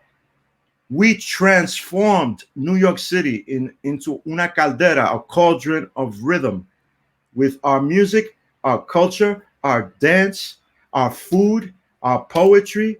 I bet people don't realize that if it wasn't for Puerto Ricans fighting in New York City, there would be no bilingual education For today sure, in the for sure. United States. So my doing West Side Story Reimagined was me flipping the script and giving us homage, giving us the credit that we so rightfully deserve, in our case as Puerto Ricanos, because Hmm. we set the stage for every group from Latin America to That's right. come. We took all Right. the knocks, we took all the, and we still do. Yeah. Yeah. So, and that's nothing against our brethren from all of Latin Hmm. America, because Hmm. my philosophy is that of Simon Bolivar. Hmm. We are one entire entity Hmm. together, and that includes Brazil. Hmm. But hay que darle crédito a la gente que lucharon y pelearon, y eso fue la comunidad puertorriqueña en Nueva York. That was the community of Puerto Ricans that came. My mother and father from the island, they met here. My father from Guanica, my mother from Jabucoa, they met here in New York City, and many others, and contributed to this great city. And if that means that we transformed New York City into a cauldron of rhythm, what it is today, then, and New York City is the leading city in the United States, wow, that must mean that we transformed the world. Hmm. Well, Interesante, ¿verdad? Yeah. well, in your New York Ache, and those of you who are watching and listening to this, Bobby and I, like he said, since he was 18 years old, I was 25. We've known each other, so we've got a long 45 years of friendship. And if you look at Bobby's history, there's nuestro amigo Rolando Rivera pregunta, do you have a book where you talk about the Latino influence in the United States? Yeah, you can Um, get a book called Latin Jazz, the First of the Fusions, by John Storm Roberts. That'll Yeah, start you off. yeah. Get that book. You can order it right now on Amazon. And speaking about John Storm Roberts, you know this because I tell everybody I spend more time down here now than I had in a long time, and I've had some special guests sleep right there. Well, I'm pointing, you can't see it. That included John Storm Roberts. Perry Thomas spent a night here, and a few others. And I think about this, I go, oh my God, I had these guys. And I didn't bother to take pictures back then. It was just the fact that they were in my home, and I felt honored that they would spend a night, break bread in the morning, etc.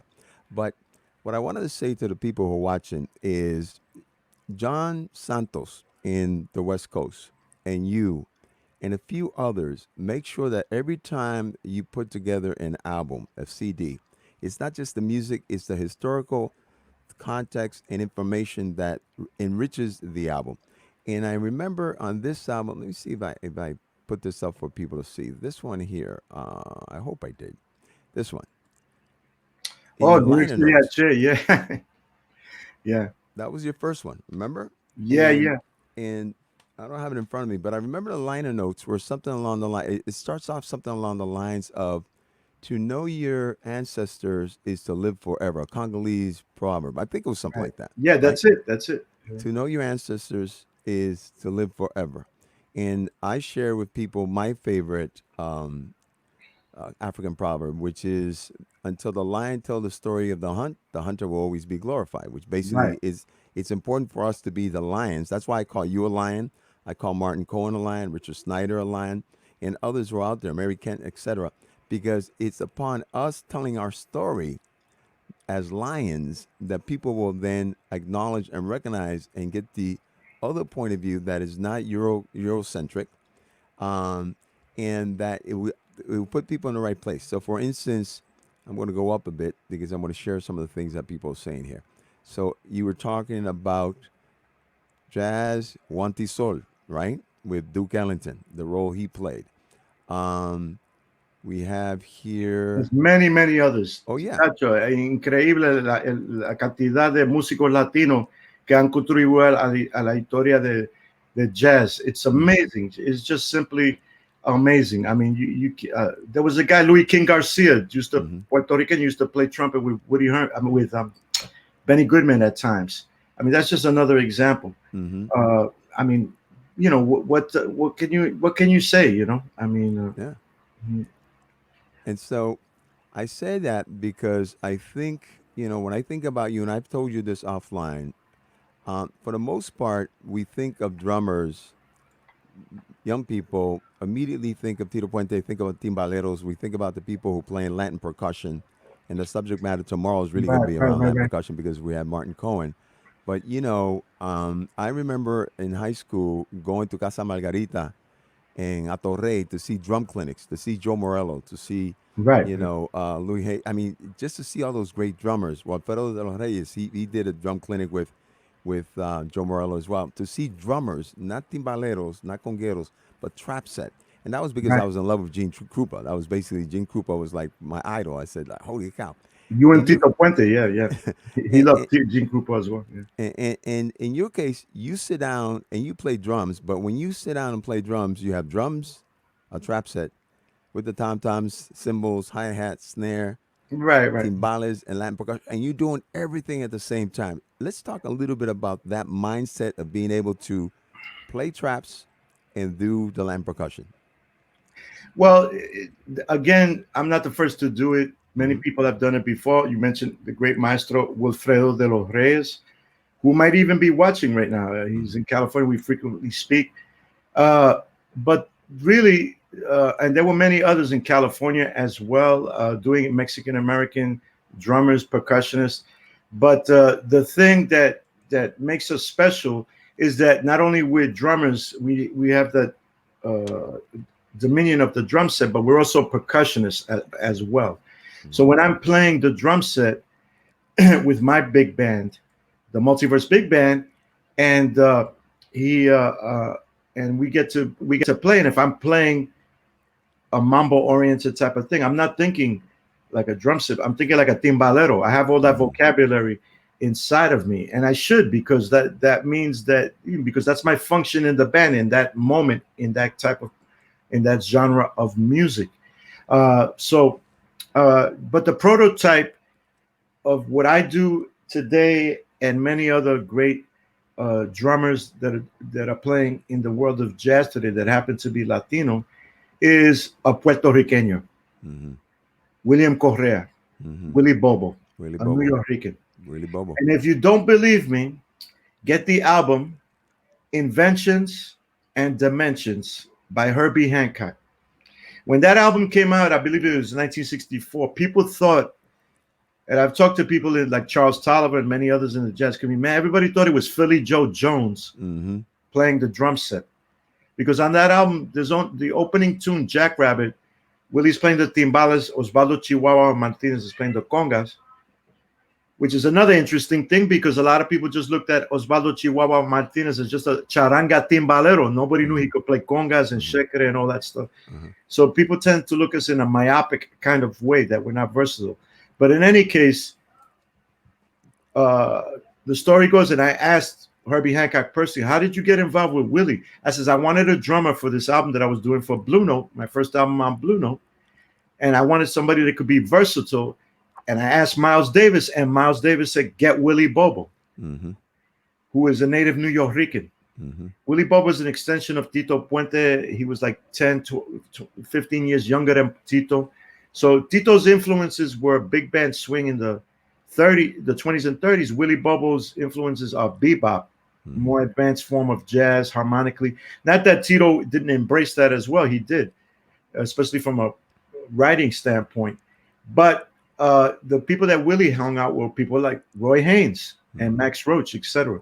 So he was able to function in that capacity, swinging like a real legitimate jazz drummer. And I hate to use that word legitimate, but it's the best word I can come up with now, and sound authentic in the style. And Mhm. then I'll turn around and play a son montuno on the timbales or a danzón, whatever. So not many players had that vocabulary together. Willie was a product of his environment. Yeah. So when I heard that record, when I was in grammar school, I said to myself, wow, it could be done. I could do, because Yeah. people tell you things like, oh, you got to choose one style. You Right. can't be Right. proficient in others. Right. And I started thinking about it and I said, man, that's like somebody telling me, you know what? Stick to Spanish and English, but forget about learning Portuguese or Russian or Italian or Japanese, whatever. Yeah. Yeah. They're like trying to tell you, don't expand your horizons, don't Mhm. learn other languages. And this is all this is all these things are just languages, They are. lenguajes. So Willie, it represents what I am today and everybody else that's out there, Horacio Negro Hernandez, and of course Wilfredo de los Reyes too, did it even before Willie. So, I mean, the reason, and listen, I think you mentioned Mike Collazo before. Mm-hmm. Mike Mike West. Collazo was the drum set player with Tito Puente's band Mhm. in the 70s. And then I came into that band after him because he went with Orchestra Broadway to play timbales. Right. Now, I have seen Mike at a rehearsal with Luis Ramirez playing bongo, playing the hell out of bongo. Mm-hmm. And we did a gig one time. Carlos Barberia calls me for a gig. I'm on timbales. And he somehow called me and Mike at the same time. So I go, Carlos, ¿qué es lo que tú quieres que yo haga? What do you want me to do? Let Mike do the gig. No. You play timbales. Yo le voy a decir a Mike que traiga una conga. Let Mike play conga. Mhm. Mike came with a conga and he played the hell out of the conga. Mm-hmm. And the conga drum is the first instrument that I've played as a kid, rumbeando in the parks in the South Bronx. I play all of those instruments, including vibes and marimba, and I've been fortunate that I'm documented playing all of those instruments on recordings. So it just goes to show you our versatility as musicians, particularly Puerto Rican percussionists. Yeah. I mean, and we have to name Steve Berrios. We have to oh, include him forget in that it, group Steve. as well. Yeah, Steve, You man, know, Steve has to be part of that group. And now we have Henry Cole, who from Mayagüez, Puerto Rico, who's playing. Henry was my student. So Henry we- was we've my got- student at my hand school music. So we've got all these talented, and then you were here. I'm going to put this up, jar a little bit of memory. Oh yeah. Oh We my had Tito God, man. Puente and Machito, both of them on stage at the same time. And then you had Sonny Stitt on saxophone and Willie Bobo invited guests. Willie played with Machito, and Sonny played with Tito on that night. Do you remember that concert? Yeah, I remember that. I was backstage, if you remember. Yeah, yeah. That's why I'm bringing it up. Una anécdota bien interesante. See, after that time at the Harbor House, me and Tito became friends, and he mentored me. You know, he called me up, everyone out of the blue. Bobby, what's up? I go, who's this? He goes, what do you mean, who it is? Who is it? This is your godfather, you know, Tito Puente. It's funny, Joe Conso does the same thing, you know. But in any case, went backstage, and I think you were there too. Yeah, I was the MC, and I was backstage. Yeah, Remember the conversations? It was crazy. Yeah, it was crazy. Machito is tearing Tito Puente a new one. Tito is with in his hand has a glass of cognac, and he's looking down and he's shivering. And Machito is yelling at him, parece mentira que tú me estás insultando a mí y mi orquesta así, que tú quieres que yo abre para ti cuando nosotros fuimos los que te enseñamos a tocar esta música cuando tú fuiste un jovencito y you know. And what's I forgot Machito's wife's name. Oh, y Hilda. Te cuidaba cuando tú eras un mojoncito. You know, like he's yelling at Tito, going, "You want us?" He goes, "I can't believe you're insulting me, telling me that you want me to open up for you when we were the ones that taught you how to play this music when you were a little kid. And Hilda, my wife, used to babysit you when you were in diapers." And Tito's like a little. You know, he was looking down. Si maestro. Si yeah. maestro, And he's like, si maestro, man, it was like, and then Tito came out, and as you well know, the sound was terrible that day. But luckily, we were on the side so we could hear better. And Tito came out, and the first thing he did was he played Mambo In, which is one of the theme songs of the Machito Orchestra, along with Tanga, and he just tore the place apart. He just tore it apart. He rose to the occasion. Machito, he was so upset that he came out, and I remember he must have been so upset. He counted off the first tune too slow. He had a hit at that time. Salsa somos salsero, conocido en el mundo entero. That's the tune. It's a son monturo. He counted off like this. Salsa somos salsa. And I said, after the first 10 seconds, I said, oh my God, man. He counted it off too slow. And it was just, you know, Tito annihilated him. And then they played that tune that that Tito had written called Mambo Adonis, which everybody today knows as Machito Forever, because when Machito died, I believe in 84, 85, he changed the title. Mambo Adonis was written for Joey Adonis, the mobster. And it was a song that that Tito would play on New Year's Eve. They would always have the three bands, Machito, Tito Puente, Tito Rodriguez, playing at the Palladium Ballroom at midnight in New York City. And that was the tune they would play at the stroke of midnight, Mambo Adonis, to enter the new year. And then Tito changed it to Machito Forever. So the real title is Mambo Adonis, for those of you who really want to know. But for Tito, it was cool anyway, because he collects royalties. It has two titles. He gets it 2 times. But anyway, that I always remember that Sonny Stitt came out, and he was a little bit, as we say, imbibed. And as you remember, Machito was yelling at Sonny Stitt, the great tenor saxophone, alto saxophone, and he goes, "I don't believe it. You learn anything from Charlie Parker? You know, this, that, and the other." And he's yelling at Sonny Stitt the same thing. Sonny's putting his head down. Hell yeah. I always remember that. And then Jose Madera told me at the end, you know, after they played Machito Forever, and then Willie Bobo was also a little bit imbibed. And when he came out, you know, everybody remembers those recordings that Willie Bobo did with Cal Jada, where he solos on Mom Blues and Cuban Fancy, those incredible timbazos. He came out, and what happens? Tito Puente just rips him to shreds. And you know that because you were there. Well, and then who is the promoter of it? George Wein. George Wein is backstage, as you know, cursing because both Sonny Stitt and Willie Bobo are imbibed, and all the money he spent on flying them in and this, that, and the other. And Sonny played. He came out, he walked out slow. He didn't even have a stand for his saxophones. He just puts one on the floor. solos, then picks up the other one. It was embarrassing, but I remember Right. that night well. And Jose Madera, who played that night, Mm-hmm. was playing congas that night. He goes to me, Bobby, you should have heard it on the bus on the way back because both bands were on the bus going back to New York. Tito was in the back and Machito was in the front, cursing out Tito from the beginning of the trip from Boston all the way back to New York. And Tito was in the back, according to Jose. He was crying Yeah. No, like no, a kid. he took it heavy. And I remember also part of the conversation, in addition to everything you've explicitly shared with us, and was that if you remember when Machito opened, he was upset already, and then when he Yeah, opened, he played. I think he played like two tunes in the right, time that he had. He played two tunes. He made them long, and I want to remember, was Jorge Adalto playing piano? I think Jorge Adalto may have been the pianist, but in any case, I remember that he came on stage and he played two tunes during the allotted time. When Tito came on stage, he played like four tunes in the allotted time right, right, because Tito was able to put all those, and he did it. He did the count right away, right? So it was right, Mambo in, and then right in, he jumped into Que bueno baila usted, right, Que right. bueno baila usted. So It he was did, exciting. It was yeah. exciting. So he did four songs, and so then now Machito comes and he says, "How is it he got to play four songs and I got to play two?" And I said, "Maestro, él él tocó cuatro canciones en el mismo tiempo que usted tocó dos.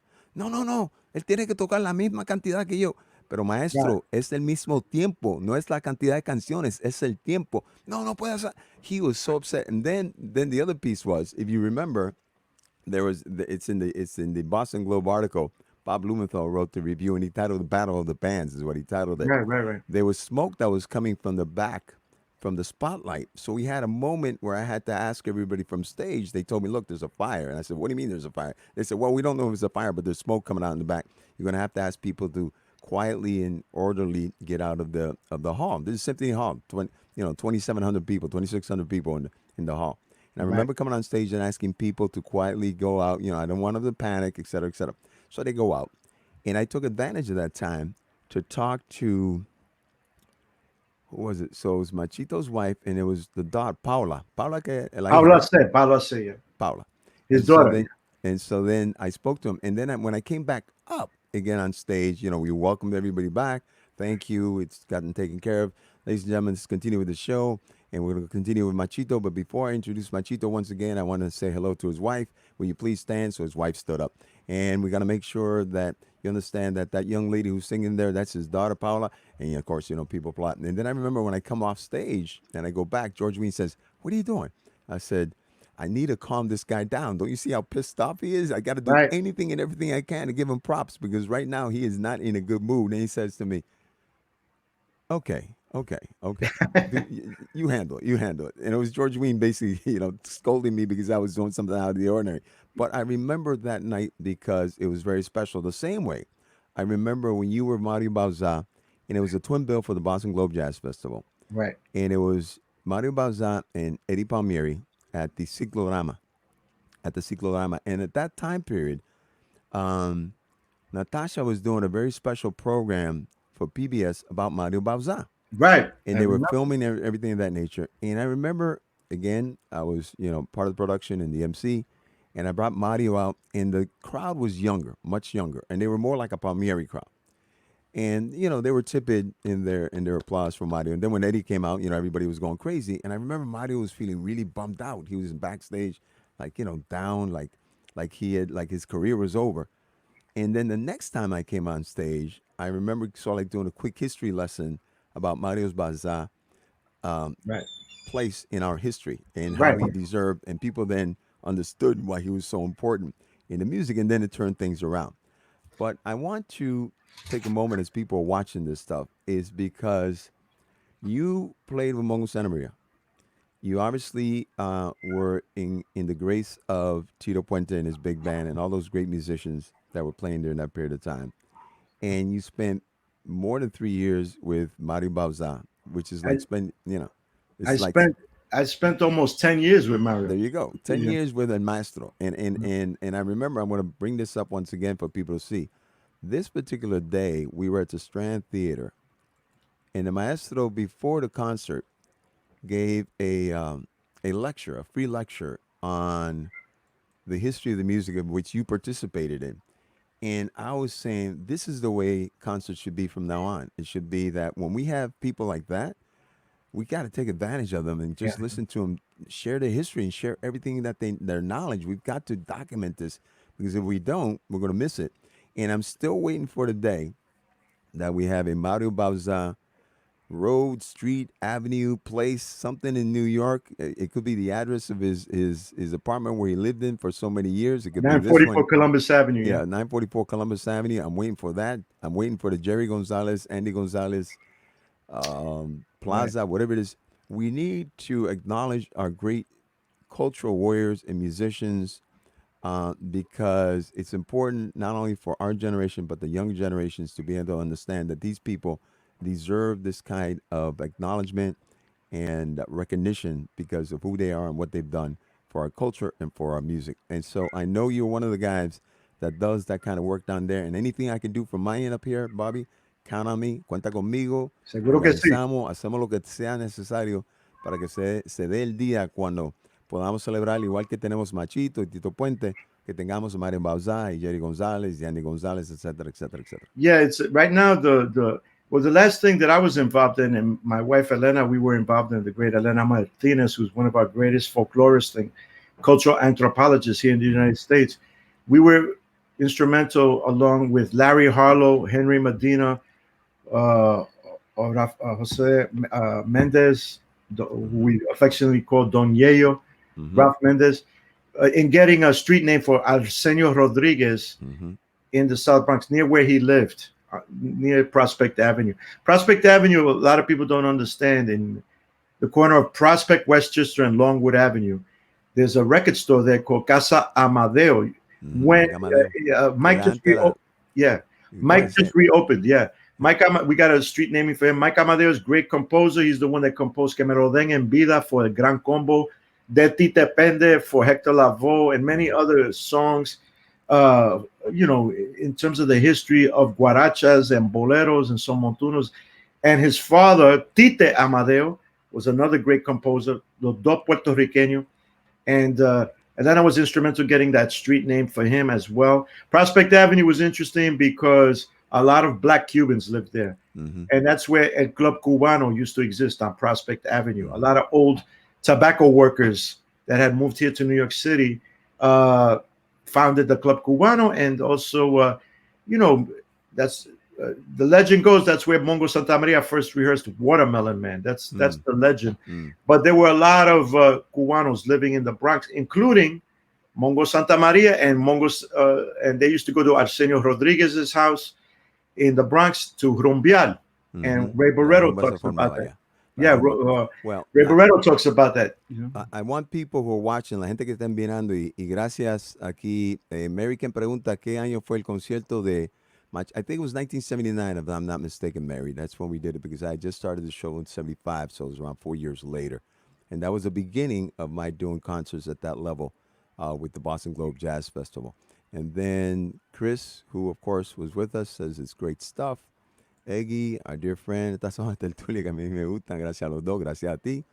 Ceci says amen. Orlando, great show. Thank you both. Thank you. Melissa Kelly said, Bobby, you need to write a book. Too many good stories that should not be forgotten.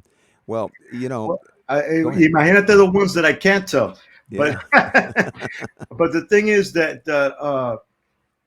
I've always been fortunate because I've always been the youngest person in the bands that I worked in when I was coming up, and that to the grace of Olodumare God is because of my people like the way I performed and my talent, etc. But I always took advantage of that fact and always asked the older musicians. That's right, Billy Cobham is from Panama, and we spoke last month. There's a lot of great Panamanian musicians. Eric Dalfi, the legendary jazz alto saxophonist. Do you know that he's Panamanian? Luis Russell. Somebody mentioned Luis Russell before. He was Panamanian. He was Louis Armstrong's piano player and the director of Louis Armstrong's big band. When Louis Armstrong had a big band. So like I said before, the history of Latinos in We're jazz. there. We're there. Like now somebody would tell you something like, "Yeah, but Billy Cobham is black." That's true, Yeah. but he's also Panamanian. Yeah. And He's he's never afro-panameño, forgotten that. So afro-panameño, afro-panameño. Es como dice Angélica, mira, la historia de la música afro-latina. That's the reason when I do this show, when I've been doing the radio, and we're going to end soon because they're going to cut us off. They talk about Vitín Paz, the great trumpet player, claro, de Panamá también. Eh, when when when I started doing the show 45 years ago, I always had it as my goal and my premise and the why behind I do the show. First and foremost, to make us proud of our Afro Latino heritage. Number one, not to say anything else is not worth us being proud, but the fact that people would always think about the Eurocentric part of our heritage as being worthy of us to be proud.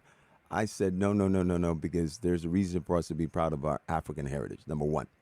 And number two, I think that it's important, Mauricio Smith, the flute player, yes, it's yeah, important for us to think about how do we do a generational handoff, right? How do we give the mantle to somebody else? There's a young man named Johnny Giraldo who's watching now, who is a melomano. He studies everything that has to do with history. He drinks it, he eats it, he loves it. And there's others who are watching from other places who are doing the same thing. So we're going to quickly move before we cut out because now for a year you've been doing Latin Cruise and Danilo Perez. Of course, how can we not mention Danilo Perez, especially when I have this photo to share? How do you like that photo? That brings back yeah. memories. Oh That wow. brings back memories. That was at Scullers. That was at Scullers. You were Yeah, playing with yeah. Larry Harlow. And Larry that's, Harlow. man, I I don't want to tell you what the musicians in the band call that vest, but we had to wear that vest for Larry. That was part of the That uniform. was your So, uniform. But anyway, so now you've moved into a year later. It's been a year. You've been doing it for a year. the A radio show, program, the Latin Jazz the Cruise. Yeah. Latin Jazz Cruise, which I support wholeheartedly, and I believe all of us to be supporting because we want to make sure that stays alive. Talked about your role there and what you hope to accomplish every Friday for those hours that you're on the air, the Latin Jazz Cruise. Well, my goals are simple: to educate the public. Hmm. Uh, because I'm a musician, I have a little bit more technical. I have technical insight into the music. So if I play something by a Brazilian artist, uh, and normally people announcers would just announce the piece, etc. Of course, they're playing it because they like the piece and it's beautiful, whatever. But I'll go the extra mile and say, you just heard that piece by such and such an artist, and that was a rhythm from the northeast of Brazil, Hmm. known as baong. And the baong usually is played with a zambumba, which is a Hmm. thin bass drum, similar to Hmm. the bass drum that's used in Cuba, but it's a little bit different, a little bit smaller, and a triangle is used, etc. And it has that basic cadence to the rhythm. Kum, kum, kum, kum, kum, kum, kum, kum.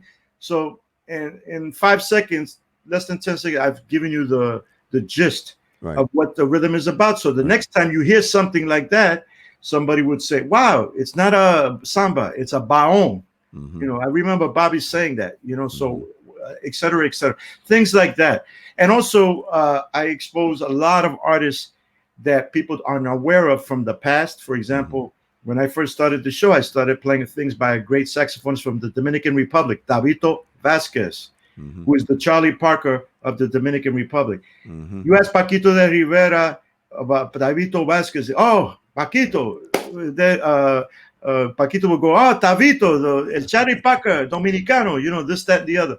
So people need to know about these people. Hmm. I played something a few weeks ago of Carmen Miranda. Hmm. Somebody just mentioned Jose Rodriguez from Brazil, who was the second trombonist for Eddie Palmieri. Hmm. I played something 2 weeks ago by Carmen Miranda from 1939. And I asked the people, guess who this is? And I played it. Nobody, could guess. And it was Carmen Miranda. I played it because it has a beautiful cavaquinho solo. Yeah. It's the mandolin Yeah. of Brazil.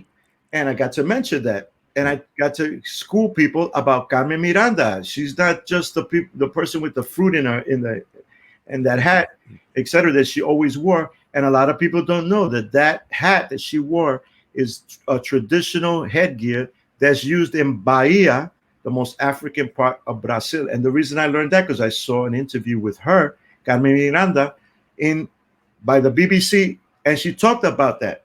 Yep. So she was down Yeah. with exposing the culture in her Yeah. own way, just like Desi are now. So Yeah. esta gente se tiene que respetar. They are Claro. our Claro. pioneers. Claro. I have a feeling we're going to be cut off momentarily, but let me close with our friend Arturo Gomez, who says the following. I wrote an essay about Cubanos in the Bronx, especially in Longwood area. Most were like family orientales. Many, like my mom's brothers, were married to Borincanos. Most of my family lived on Tiffany Street and Westchester. My dad didn't want to be so close to my mom's family, so we lived in East Tremont. Sent that essay about Cubanos in the Bronx to Elena. So you must have it somewhere. Elena must have Yeah, it yeah. in her Arturo's a mail. great Arturo's a great champion Oh yeah. of our music, and Yep. he's a Bronxite. You know, Yeah, so, yeah. Besides I the mean, Club Cubano, El Tropicano was owned by Cuban. Several bodegas, politeros, along with were Cubanos too. And then Ceci asked the question. So it's WBGO, my friends. Here it is. WBGO.org. It's on Friday nights. I listen to it when I can. And you can also download the archives, which I do more often than not because if I'm busy on Friday, I want to find a way to be able to yeah. listen to Bobby. If you want to listen to the show right now, last night's show, Yep. all you have to do is go to put in your search window WBGO Latin Jazz Cruise, Cruise, and you'll be able to hear last night's show and the week before for the next 2 weeks. So you can do that right now or There you listen at go. five There o'clock you in go. the morning or wherever you want. Right. So we'd love for you to listen. Yeah.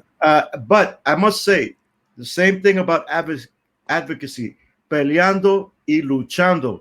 Years ago, when Awilda Rivera was the host, Mm-hmm. they took the show off the air. I caused a big stink, and not only me, a bunch of other people. We got Congresswoman Nydia Velasquez, everybody involved. They had to bring the show back.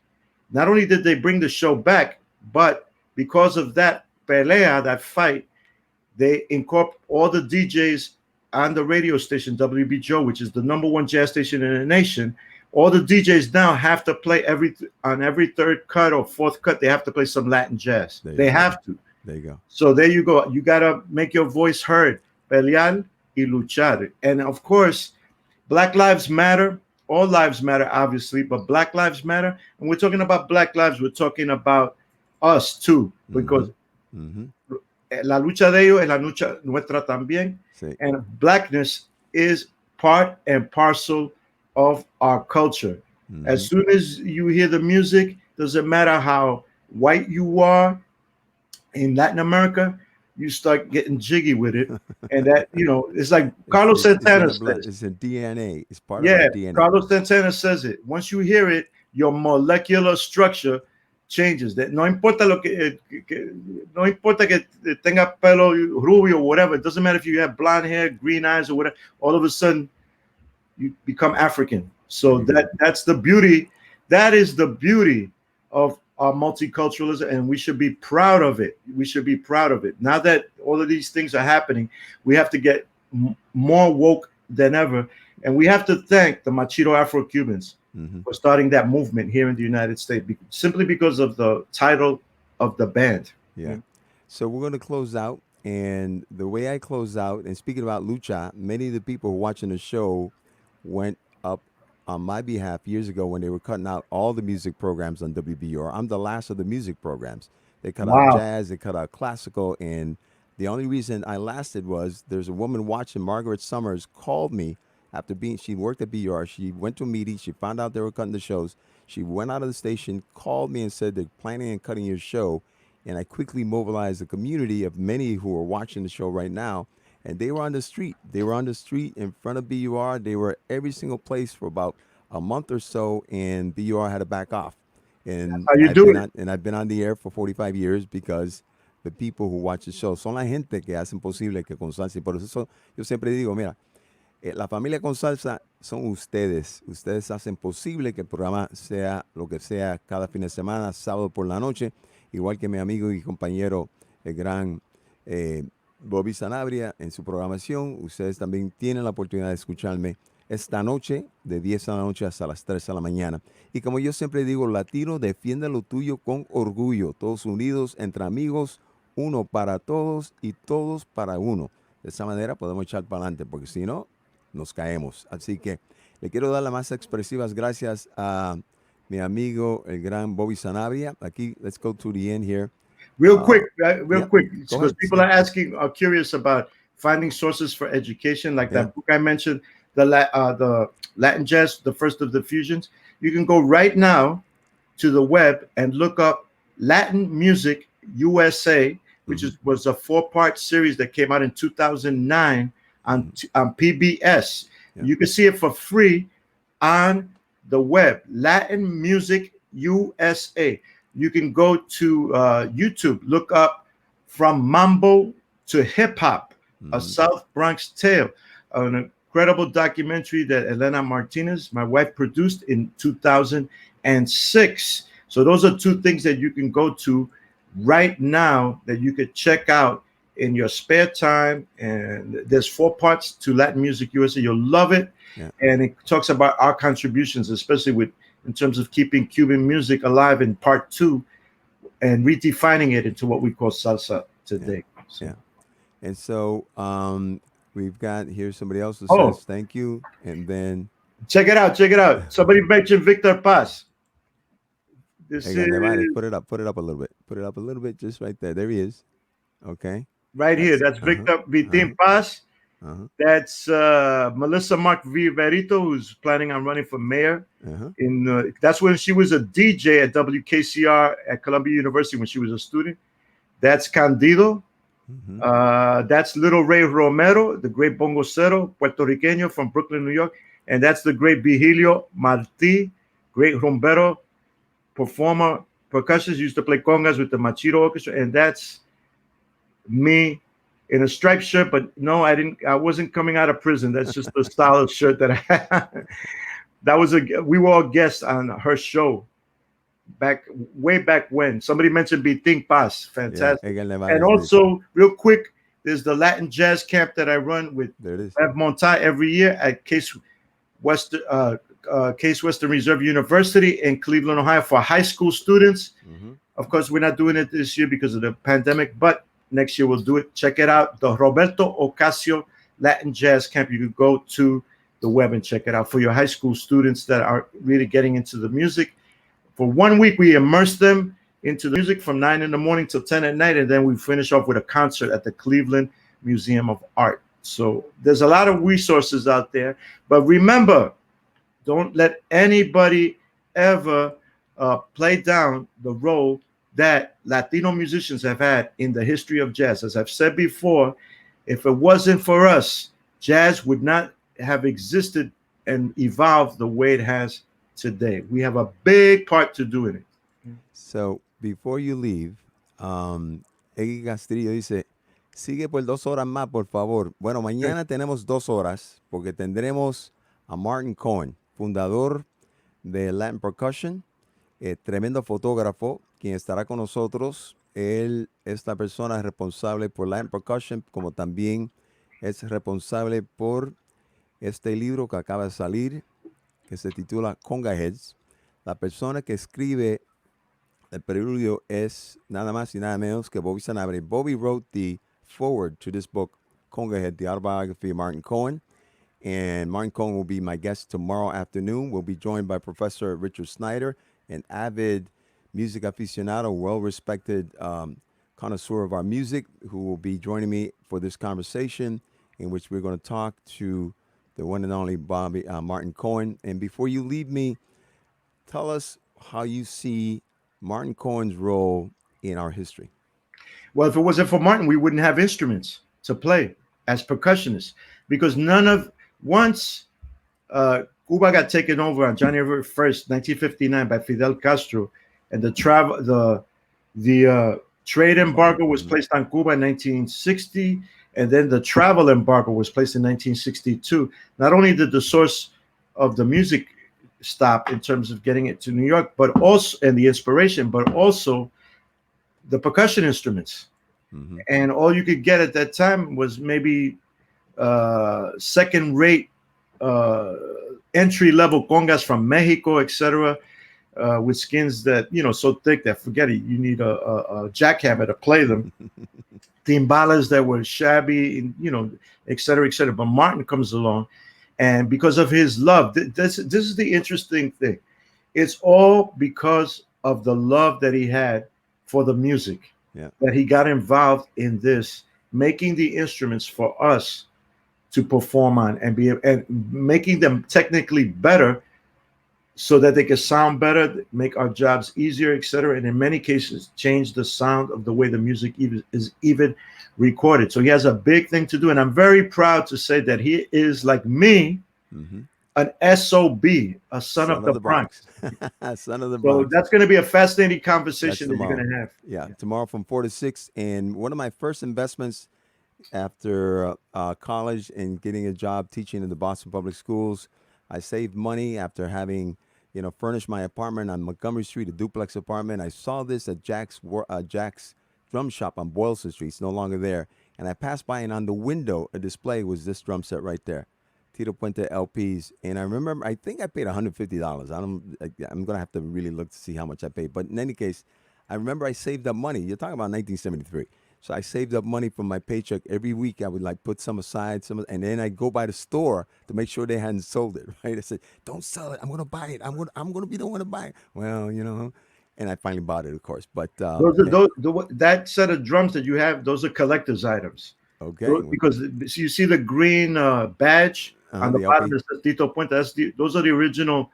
Those are the original drums, I believe. yeah, Maybe there was a slightly different design before that, but those basically are the original drums with that thin yeah, tripod that you have. yeah, Except those are very extremely valuable to collectors, and they're made out of brass, which was the yeah, typical metal that was yeah, used yeah. back then.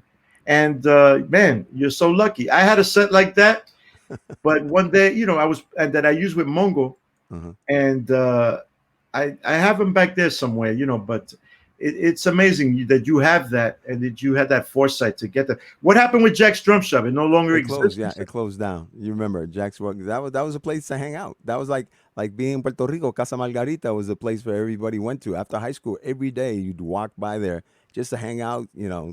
Do whatever it had to do that had to do with music. And is the pizza shop still there? The that used to be next to it. Emerson College has taken over that whole area. So when you come up next time, we'll take a walk by there. You're going to see how Oh gentrified it's man, that become, but kept not us. in a negative way. Not in a negative way. Yeah, yeah. That pizza kept us alive Oh yeah, yeah. for So so many years. But let Conga, me tell you. Let me tell you yeah, something about the book. yep. The pictures alone are just worth the price of the book, but the historical information is priceless. So everybody should check it out. There you go. Well, my friend, you know how much I love you. Divina sends her regards, and Igualmente, we're igualmente. looking forward to the day we can have you back in Boston performing. We're still working on how do we bring you a big band because the quartet is nice, the sextet is nice, but it's the big band where you show what you really are all about. So Yeah, hopefully, God yeah. willing, sometime in the near future we can make it Maybe we happen. could come up and do West Side Story That'd be great. reimagined like we did at the Kennedy Center. That'd be And you're great. talking about having these programs where you have a talk beforehand. Yep. It's very important to do that. When we did West Side Story last year, we did it in January, right, Elena? West Side Hmm. Story. Uh, in any case, we did it at the Kennedy Center, and before the concert, this was this past January. Yeah. Me and Supreme Court Justice Sonia Sotomayor Yeah. we were on a panel discussion talking about West Side Story and what Hmm. it meant to us as New Yorkers. Hmm. Because what happens with West Side Story, if you're from the island of Puerto Rico and you see the movie, most people from the island of Puerto Rico look at it and they say, mira, Yeah. Yeah. lo están enseñando como si estando en gangas y violencia y todo. Oh, look at them, they're portraying us as gang members. People don't understand. It's not a Puerto Rican island story. It's a New York Rican story. And we had to be in gangs at that time because of the racism that we were experiencing. Right. Right. And it's Yeah. an incredible thing that Leonard Bernstein did. It's Yeah. still the hardest music ever written for a Nuestro amigo Broadway. Eggy dice que cuando traiga la orquesta para hacer el show de West Side Story Reimagined, él quiere tocar maracas. Hasta más, mi hermano, hasta más. No te preocupes. Hasta Así que más. mañana, si Dios permite, entonces mañana los invito a cada uno de ustedes que estén con nosotros. Tenemos, como dije antes, como invitado Martin Cohen, fundador, presidente de Land Percussion Instruments, tremendo fotógrafo, inventor, bueno, una persona totalmente interesante en todo lo que tiene que ver con nuestra música y cultura. Y ha vivido tanta experiencia que I don't even know we'll have enough time in 2 hours to cover everything we need Right. to cover It's an amazing story. Yeah. I showed the picture that he took earlier of Ismael Quintana and Barry Rogers and George Castro. This is part of the book. But his photography is fantastic and his stories, of course. And he also produced music, which is the other part that we're going to talk about. Because remember, he Land Percussion Ventures, that recording part one, part two, volume one, part two, three of Learn to Play Congas and Timbales, Patato he recorded, the Latin Jazz Perico's Ensemble, first recording. Perico's Luis first Perico recording. Ortiz as well, Alfredo de la Fe, the Latin Jazz Percussion Ensemble that had Tito and that whole band that was part of the beginning of Tito's ensemble. So there's a lot of history that we're going to talk about with our friend Martin Cohen. So with that, my dear brother, I love you. God bless you. H para ti, para Elena, como siempre, y gracias por lo que tú haces. ¿Quién tú eres, más que nada? Y para adelante siempre, y ya tú sabes que aquí te apoyamos 100 por 35, any way we can. We're here to support you, my Thank, brother. And keep up thank the you good so work. much. I love Fue what you're un doing. honor, un privilegio y gracias a todo, no solamente a ti, pero a todo el público que está aquí sintonizado con nosotros. Quiero darle un saludo cordial, especialmente a la comunidad puertorriqueña de la isla, nuestros ancestros allá en la isla. Yo sé que están pasando un tiempo difícil allá, especialmente en el pueblo de Yabucoa, la tierra de la ciudad de mi mamá, y también en Guánica, la ciudad de mi papá. I want to thank you so much, Jose, you and Divina. Thank you to everyone for tuning in, especially from the island of Puerto Rico, my ancestral homeland. I always tell my friends that, sometimes people on the island can be a little difficult. They'll say things like, tú no eres puertorriqueño because you were born and raised in New York City. You're not Puerto Rican. And I always quote the great Mariposa, the great New Yorker poet. No te preocupes. Yo no nací en Puerto Rico. Puerto Rico nació en mí. I wasn't born in Puerto Rico. Don't worry about it. Puerto Rico was born in me. So I love you madly. Thank you so much, Jose, Divina, everybody. And remember, the pandemic is only temporary. The music is forever. Achea lafia onye. Peace and prosperity to everyone, all my brothers and sisters. Thank you, my brother. Be well. Stay safe. God bless. Ache. All right, so that ends it. You can watch this show again on YouTube. My YouTube channel is Jose Masso. It's very simple. Go to YouTube channel. I'll upload it soon, and you can watch it as many times as you want.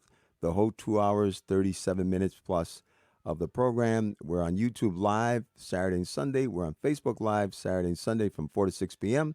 But the YouTube is the one that archives it, because when you go to Facebook, they knock out the music and everything of that nature. So go to YouTube and you can see it. Ya saben, aquí mi amigo Johnny Giraldo, mi maestro, me dice, I couldn't listen to the whole interview today, but we'll catch some of the recording. Tomorrow should be very interesting. I hope it's, yeah, I'm looking forward to it. But you can see it on YouTube. Ya saben, YouTube, el canal José Masso. Lo ven ahí y pueden ver entonces el programa completo con nuestro invitado Bobby Sanabria, como también Chris Rogers, que estuvo con nosotros al comienzo del show. Bueno, mi gente, eso fue lo que trajo el barco. Tremenda manera de comenzar el fin de semana celebrando mi cumpleaños este miércoles, día 5 de agosto. Ya llego al 7º piso, 70 años de edad. Gracias a ustedes, gracias a mi señora esposa divina que me cuida. Así que espero que mañana podamos pasar 2 horas en comunidad y en solidaridad y en hermandad. Hasta mañana a las 4. Nos vemos. Rolando Rivera, allá en Florida. Te quiero ver. Mary Kent, I want to see you tomorrow as well. You can see the rewind of this from 2 hours plus on the YouTube channel of Jose Masso. Okay? Jose Masso, YouTube. And I'll leave you with this in the background.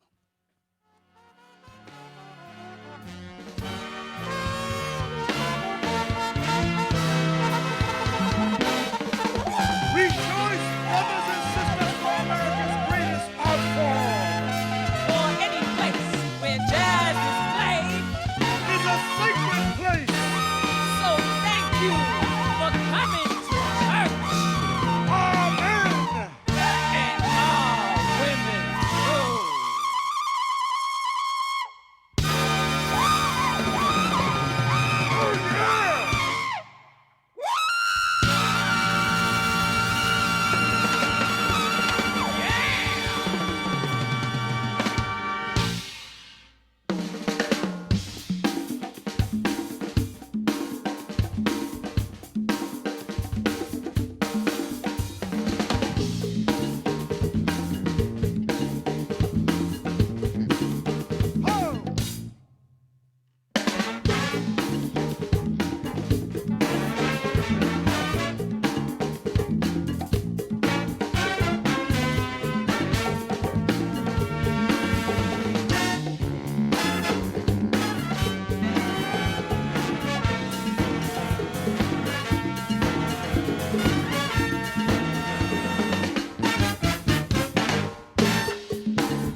check it out, jazz people.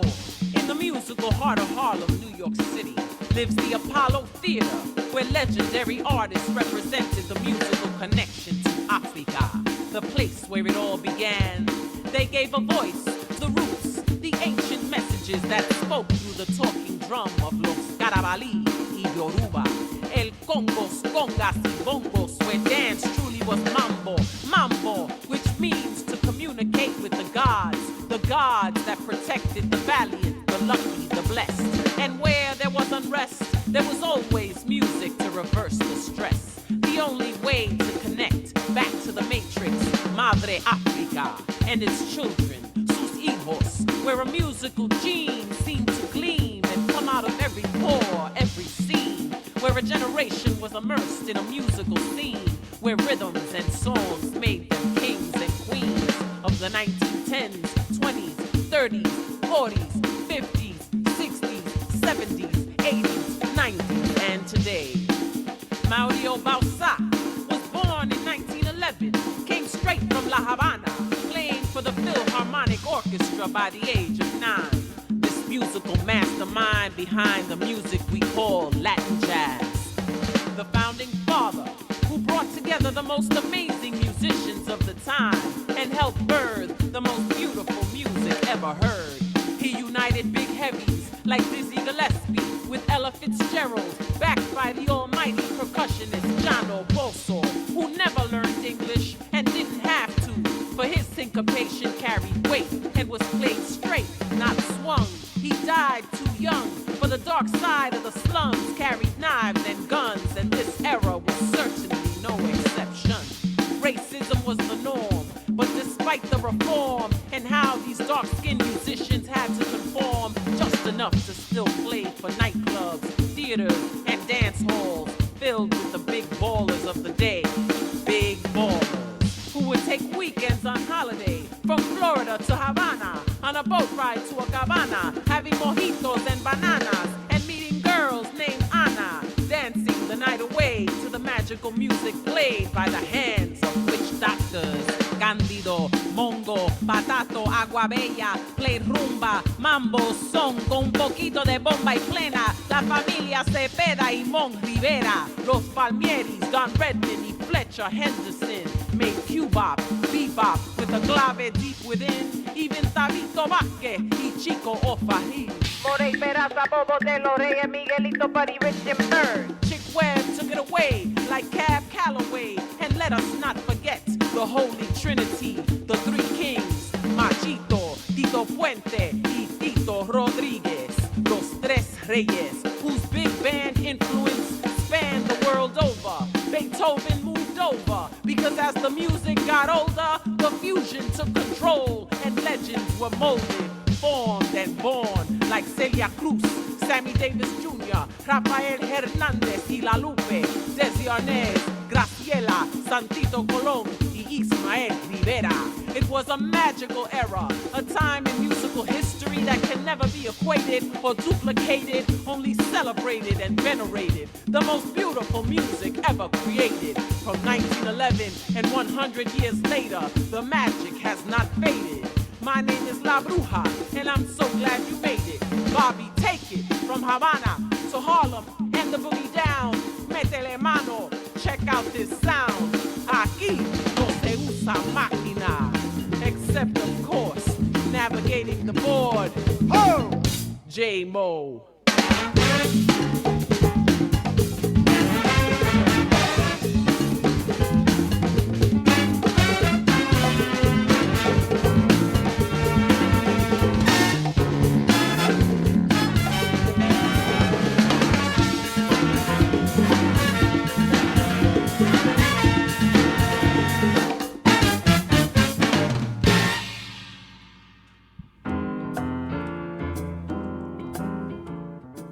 All right, that does it.